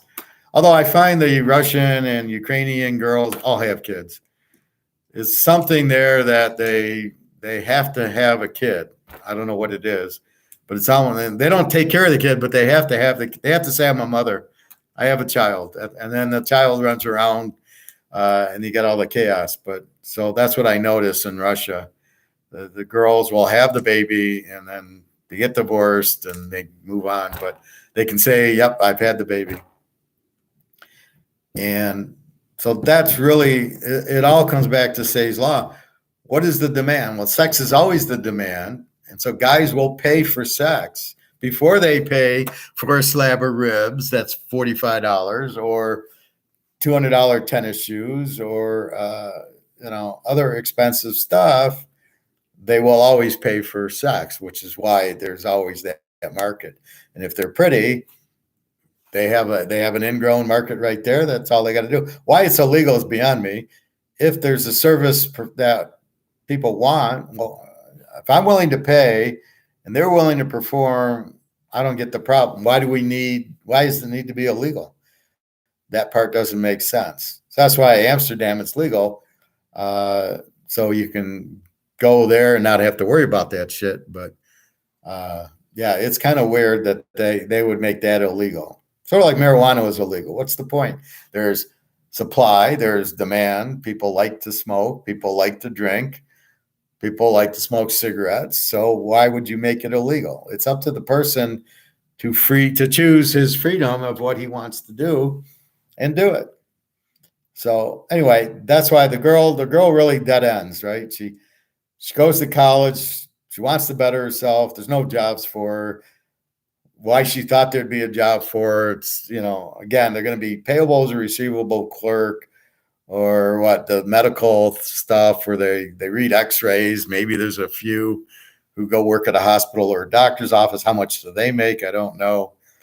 But at the end of the day, they do the sex because of they know there's demand. They know they're pretty and they don't like it. The problem I would have is I like to know the person I'm having sex with. I don't want to have sex with strangers. So it would be difficult for me. I guess they block that out or I don't know, but that's probably their problem with it. But yeah, I mean, that's too personal to just some stranger you don't know. And oh yeah, we'll have sex. I mean, that's crazy. Gee, I love to smoke. Well, enjoy. Bon appetit. So I mean but that's legal and it should be legal and you should be fine to do it as sex. And if you're a pretty girl, I would question why you would do anything else because you've got the looks. You're going to have the demand. You'll always have the demand. The problem with women is, though, as they age, they lose the looks and then they lose the demand. And that's, as we talk about the 60-year-old at the bar that nobody wants, when we use it we use this as, yeah, when she was 20, everybody wanted her. Now she's 60, fat and ugly, nobody wants her. And that's the problem with women. They're fine in their 20s and 30s, but they get too old, they start losing their look, so they can't then demand the money from the guy. He's not interested. He wants the 20-year-old. So that's a big problem for women to understand. And that's why they, you'll see a couple get married and she's pretty. And then she puts on 50 pounds and like, what are you doing? The guy's not going to like you. If you put on 50 pounds, he's going to go look for the 20-year-old who's pretty because that's what he wants. I can't see this, a fat, ugly girl and everybody runs to her. Oh yeah, that's what I want. I mean, come on, you got to be kidding me. So that's why women need to keep their shape. Even when they get older, they need to keep their shape because the guy they're with, that's why he likes her and is gonna lose. She can't. We'll put it in simple economic terms. She can't compete. And you've heard me talk about that before. I talked to a girl at the gym or at work, and she's pretty. And she says, well, I have a boyfriend. And I laugh at her going, well, yeah, until there's another hot 20-year-old that catches his eye and he'll leave you. You won't see him again. But you could have had somebody who would like you and want to be with you. So you're fucking that up until the guy leaves her. Or if they're married, they think the guy's not going to leave. Yeah, there's no divorces here. So it's really stupid. David, hey, how's it going? It's going great. How are you, David? I've been listening in today and you've been speaking facts. Very fun class. I only speak of my opinion. I only talk about what I know. I know a lot of different subjects, but it all comes back to economics. But that's basically what the world is. Because you wonder, why are all these pretty girls escorting or porning or whatever? It's because they can make a whole lot more money. And the funny part is the guy's the manager's the one making all the money. The girl's doing the work, like porn. They probably make $2,000 a day and they're happy, but the guy's probably making $100,000 selling the shit. And he probably has a problem for the girls to understand. But the reason they can do it is there's always demand because we all like sex. So of course we're going to do that. And of course we see a pretty girl. Of course we want her. That's just life. So there's always demand for a certain type of girl. Everybody has different types. And that's why it all works. But that's really what it is. And it'll always be just because of demand. It says law. We like sex. We like certain type of girls. That's what we want. And we will pay for it because that's the way life works. So again, it's all economics. If we didn't want them, then it wouldn't work, right? It's simple. You can only do it if there's demand. There's always got to be demand and there's always got to be a market. And you've got to understand that there must be a market. Sex, yes. The men want the women, right? Do the women want the men? Well, I don't know, but they want the money. Trade them sex for money, and we're both happy with it, right? We get the sex, they get the money. It's perfect. Perfect transaction, and that's what everything is. It's free trade. We buy a car, we need a car, we give them money. Toyota needs the money, happy, so they can make more cars because they need the money for the plant and the equipment. We need the car, so we get it. So it's free trade. It's a fair trade, right? We trade money for groceries. We need to eat. I just got made hamburgers. I got my avocados, my cantaloupe. So I will trade you money for that. That's why it's never income. When you go work, I was working senior financial analyst at Hurley. I was trading them my skill in economics and finance and in computers for money. They needed, so they were paying me for my skill. And that's what I did until they ran out of money, I guess. So I guess you're dating a girl until you don't have any more money and then you're not dating her anymore. But that's what they did. And that's why it's not income. It was simply barter. You simply gave me money in lieu of giving me bananas for me to come and work for you. And that's why this whole income tax is such bullshit, because it's not income. What is income? They didn't just hand me money. I worked for it. It was a barter. I'll do finance, you pay me. That's it. Now I can take that money. This is how the economy works. And I bought a cantaloupe with it. That's the economy. But when you take these kids in college and you charge them so much money to go, they shouldn't be going it because they can't afford it. So it'd be like paying $20,000 for a girl who can afford it. So if you can't afford it, but you still want it, so now how are you gonna pay her? Well, that's kind of what it is. It costs so much to go to college that I go to college, but I can't afford it.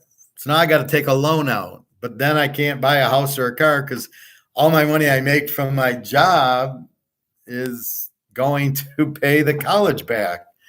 And it's going to take me 30 years because I owe $100,000 and I'm going to make 30, 40 grand a dollar and inflating it to zero. Now I'm really fucked.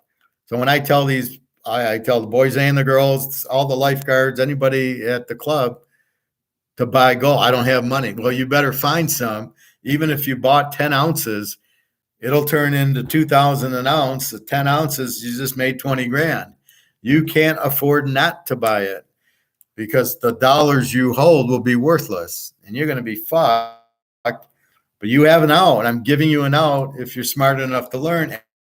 And if you would just find a way to not do certain things and take the 100 and buy the silver.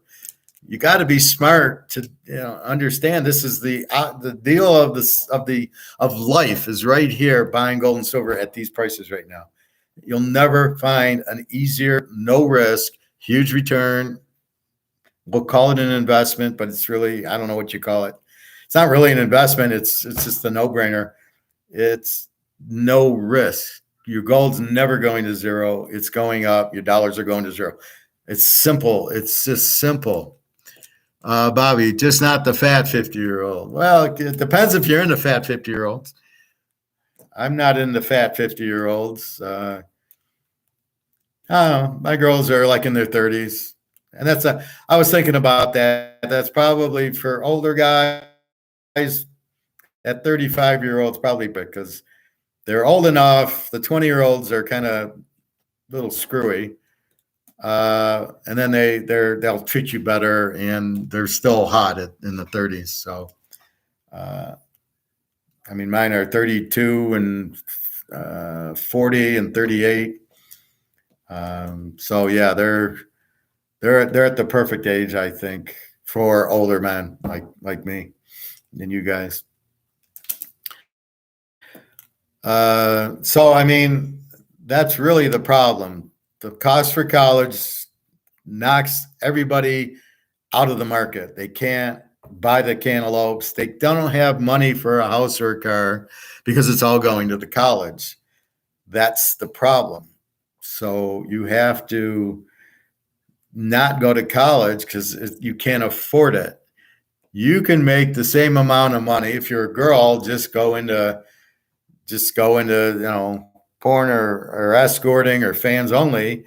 Skip the whole school part, and then you'll make 10 times the money. And then if you want, maybe you go to school or become a computer person down the road. But you got the looks, which aren't going to last you, and you're never going to make the money you're going to make there. So if you can handle that, you might not be able to because you don't want to be with strangers. Okay, I understand that. And that's the thing. But for the girls that choose that, they shouldn't even waste time in school because it's going to cost you $100 grand and you're going to get $30,000 jobs at best. And you still got to, how are you going to do all that and pay your college tuition back? So you're better off not doing that. Taking classes online that are cheaper. So there needs to be competition to the school system. That's so fucked. It's probably, my guess would be a Biden thing, a Soros thing, where they're charging so much. And the problem is they scam you into believing, well, you need a college education. Well, not if it costs so much money that I can't afford it. Then I don't need it because it's not going to help me. Even if I'm a financial analyst making 60 grand a year, which is not going to happen at first. I'm going to be making 20 grand as a payable clerk. So after 10 years, I might be up there. But everything I earn goes to the college, my college loan. So it's a very bad situation. It's too expensive to go to college. I would recommend not going to college online. There's so much on YouTube. You can learn Excel, you can learn SAP, you can learn finance, budgets, everything that's critical. In doing my job, I didn't need college for it. The economics I needed because I can't learn Austrian economics except for that one teacher because nobody even recognizes it now. It's all Keynesian. So I would never have learned what I learned without my master's teacher. But that's all the other stuff I would have known. I could have picked up if I wanted to.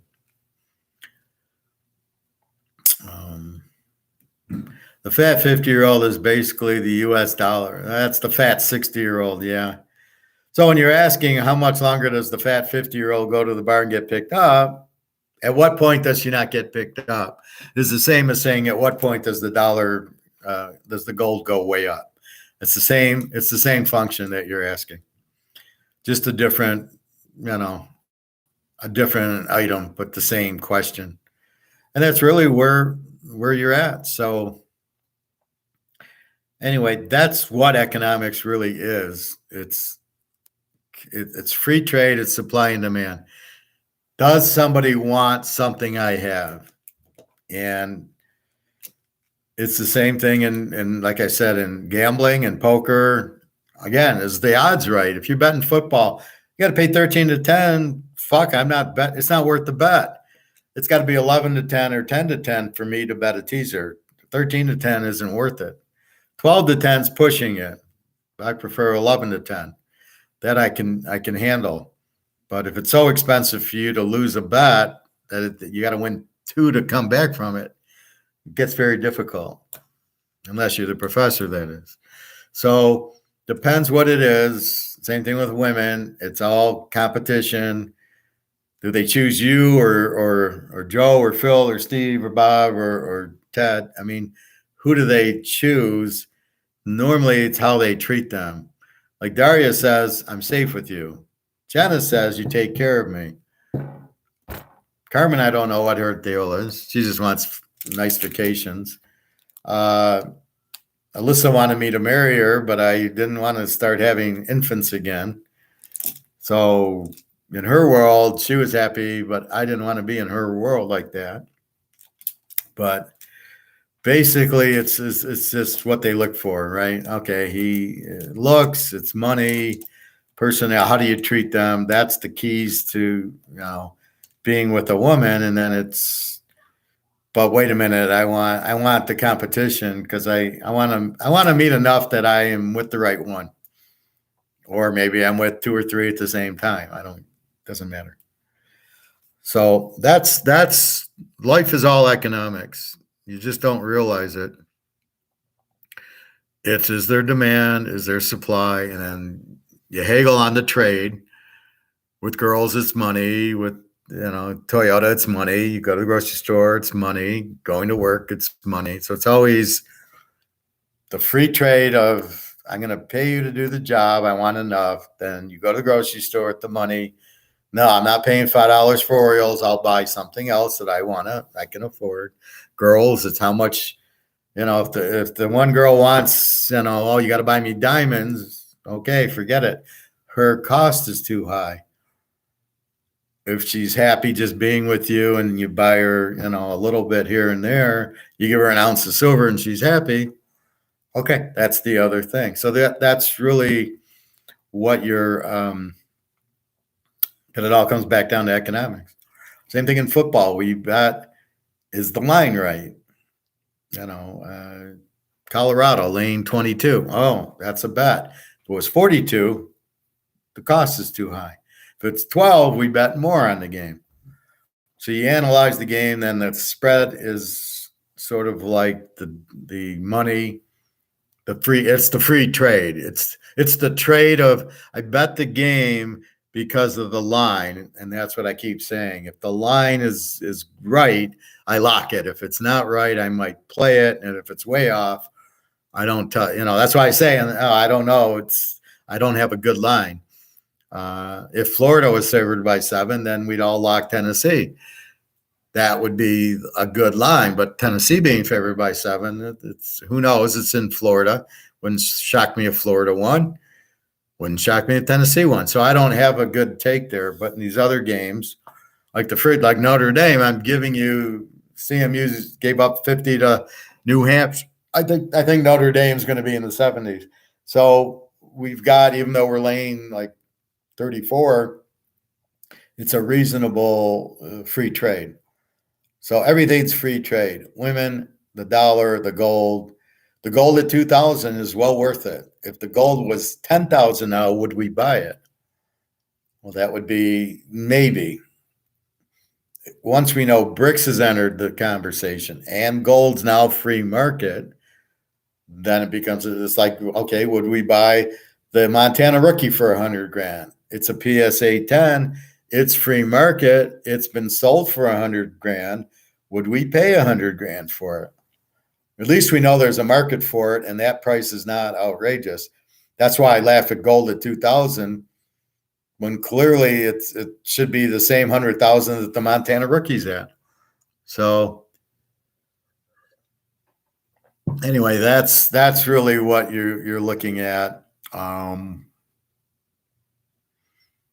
Everything's free market. Everything is supply and demand, free market. Can you come to a free trade agreement? And that's really, Bobby wants to buy a house, but is the free trade right? Is the price right? The interest rates? And I say to him, can you get the market? So if you do buy it, are you going to be able to get people? That's the trade. Are people going to want to go to Bobby's house to be on the beach and be able to pay enough? Is the trade going to work for him? He needs $4,000 a week. Are they going to pay $4,000 a week? Maybe he needs $1,000 a week. Are they going to pay $1,000? So at what point do they say yes? And at what point? So Bobby's got to understand the market, right? 5,000, I don't get anybody, but at 3,000, I get people. Okay, I got to charge. Is 3,000 enough? Does that make you money? So that's all business. It's all free trade. It's all a trade agreement. That's life. Women, poker, everything. It's the same thing. What's for dinner? I got hamburgers. I'm going to make a hamburger omelet with yellow peppers, mushrooms, hamburger, and throw an omelet over it, and then bake it for 5 minutes. And it's yummy good. I was going to make it for lunch, but that's the thing with swimming and then this. So now it's 4:30. So now I'm ready for dinner, as I ate lunch as you guys watched. But again, I'm not going to eat at 9 o'clock. That's the biggest thing I'm doing now. So I'm doing my own market where I'm saying I'm giving up that morning eat and that evening eat for health. So everything's a trade. So if I don't eat in the morning and I don't eat sweets and I don't eat carbs and I eat the dinner of what I'm supposed to, veggies, protein, hamburger, and eggs, then I should be healthy. And my feet are fine and my knees fine. So everything's healthy. So that's the free trade you make. So you make the agreement, if I do that, I should be healthy. So you do it. That's how you have to understand it in your mind. And if it's not worth it, so when I see this huge fat guy at the pool, I'm like, okay, you need to cut the carbs and sugars, but he doesn't see the trade. He doesn't understand. He's near death because he's 50 pounds overweight, and this will save your life. They can't connect the dots to it. Everything I do is economics and free trade, basically. It's trading, but they don't understand it. It's way over their head. So sometimes you say it and sometimes you just don't. It's like gold. Well, if you buy gold, you're fine. You're going to be rich and you have no risk. I want to own an oil stock. I got Amazon. They don't understand, and you don't know. So you just say, all right, I'm tired of trying to explain to these people this is what you need. I'm trying to save them. I can't do it anymore. So good luck. Good luck to you guys when the dollar goes to zero and you're fucked.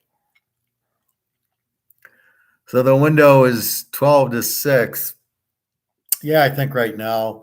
And I was thinking about that also. The problem with that window is I tend to eat more knowing the window's open. Like it's 4:30. I'm going to eat more now because I know the window's open. And then once I get to 6, I'm going to have my omelet. Then I'm done eating. Once I'm done eating, so I think, well, wait a minute. I can eat now because the window isn't closed yet. And that's another reason I was eating too much, because I then eat a lot. And if you start having that donut or that ice cream, it makes you more hungry. So I go right by the ice cream section and the donut section in the grocery store. How I got onto that after what I did, I have no idea. I can see I've lost 3 to 4 inches off my stomach already because I had this little belly, and now it's flat again. My butt's thinner, so I can see that it's basically since Labor Day. It's what, the 14th. That was the 4th. So in 10 days, uh, I've had to lose at least 10 pounds. But I don't care. I don't count. I don't get on the scale. But that's the trade. With the food, I get healthy. It's worth it. Again, with the girls, I know it's going to cost me. That's the argument I had with that guy, Phil. If I help Daria and Jenna, I get the girl because she appreciates it. She trusts me. But if I don't help her, I'm not going to get the girl. Well, what do I want? Well, I want the girl. So to get the girl, I know I have to pay a little bit. There's always that cost in everything. So Phil's living a strange life that he doesn't help out his friends or his family or these girls. If he doesn't help them, he's not going to get them because the competition's, a guy like me will say, here's $200 so you can eat. Where's the girl going? To him or me? I mean, that's the problem. So he doesn't help. He doesn't understand. It's fine. She's not scamming me. She's not taking advantage of me. So unfortunately, this fucking war, I keep saying, let's meet in Turkey. So we'll probably end up doing that. And then Jenna wants to meet in Greece next month. She kept going to Germany, and I don't want to go to Germany. I don't need to see Heil and here's Hitler's house. I don't need that history at all. So I don't want to go. So we're going to go to Greece probably next month, but it's worth it to me. So it's worth it to see her. She won't come here because of the family, even though she's in a war. But I don't think it's much of a war anymore. And I get diabetes. If I don't eat the ice cream, I get thin and I'm healthy. Seems like a pretty obvious trade to me. And that's really what life is. It's going to cost you something for something. She looked for a rich guy, couldn't find one. Here I am. I'm willing to give her a little bit. And she's like, oh, that's fine. Oh, just the fact that you're helping me. I feel safe that you help me and her daughter, and she trusts me. So that goes a long way. So that's the trade I get by helping her. And it's fine. I mean, that's something I can afford. So I do it. But again, if it was $2,000 a month, I wouldn't do it. I couldn't afford it. So that's really what you got to understand about women. You are paying them for some way for everything. I mean, don't kid yourself. When I was married, we had a nice house. We each got Camrys, so it's always, then maybe you can get away with it, but she's less pretty. Hopefully she's got a good personality and that you have chemistry. So it's not always the most beautiful. It's the chemistry and at what level is it okay for you? But again, that's the trade-off. So you're always doing a trade-off in everything in life. It's a trade-off. If I wasn't knowledgeable in economics, you wouldn't listen. But if I'm knowledgeable, you go, wow, this is great. So that it's always a trade-off, and that's life. So I feel bad for the girls.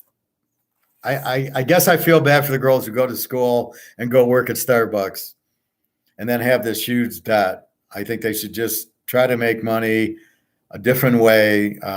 If they got to do escort or fans only, I would just do that, make my money and not worry about. Then they could have bought gold, and then they could go to school with all the money and all the gold they have, go to school later. They don't need to go to school right away. And again, that's another problem. They go right away. So if I'm a girl and I'm pretty, I'm fuck that because I know I can't afford it. I mean, even if I can, and then when I'm done with it, now if my dad pays, that's a different story. But if I got to pay and I got to go on this $100,000 debt, and ain't no way I'm making that kind of money for 20 years. What the fuck am I doing? Why would you do it? There's no way you should do it because you can't afford it. Like I said, it's like going to buy let's say buying a Mercedes for $100,000 and I don't have it. All right, so I take out a loan, which I can't afford. And now I can't get a house. I can't pay rent. I can't eat because all my money is going to this $100,000 Mercedes. Well, don't buy the $100,000 Mercedes. You buy a $10,000 Toyota, used one. I mean, you got to buy what you can afford. Just like football, you can afford to lose. You got a $10,000 bankroll. That's what you can afford to lose, and then you bet accordingly. If you got a $5,000 bankroll, then that's what you're betting.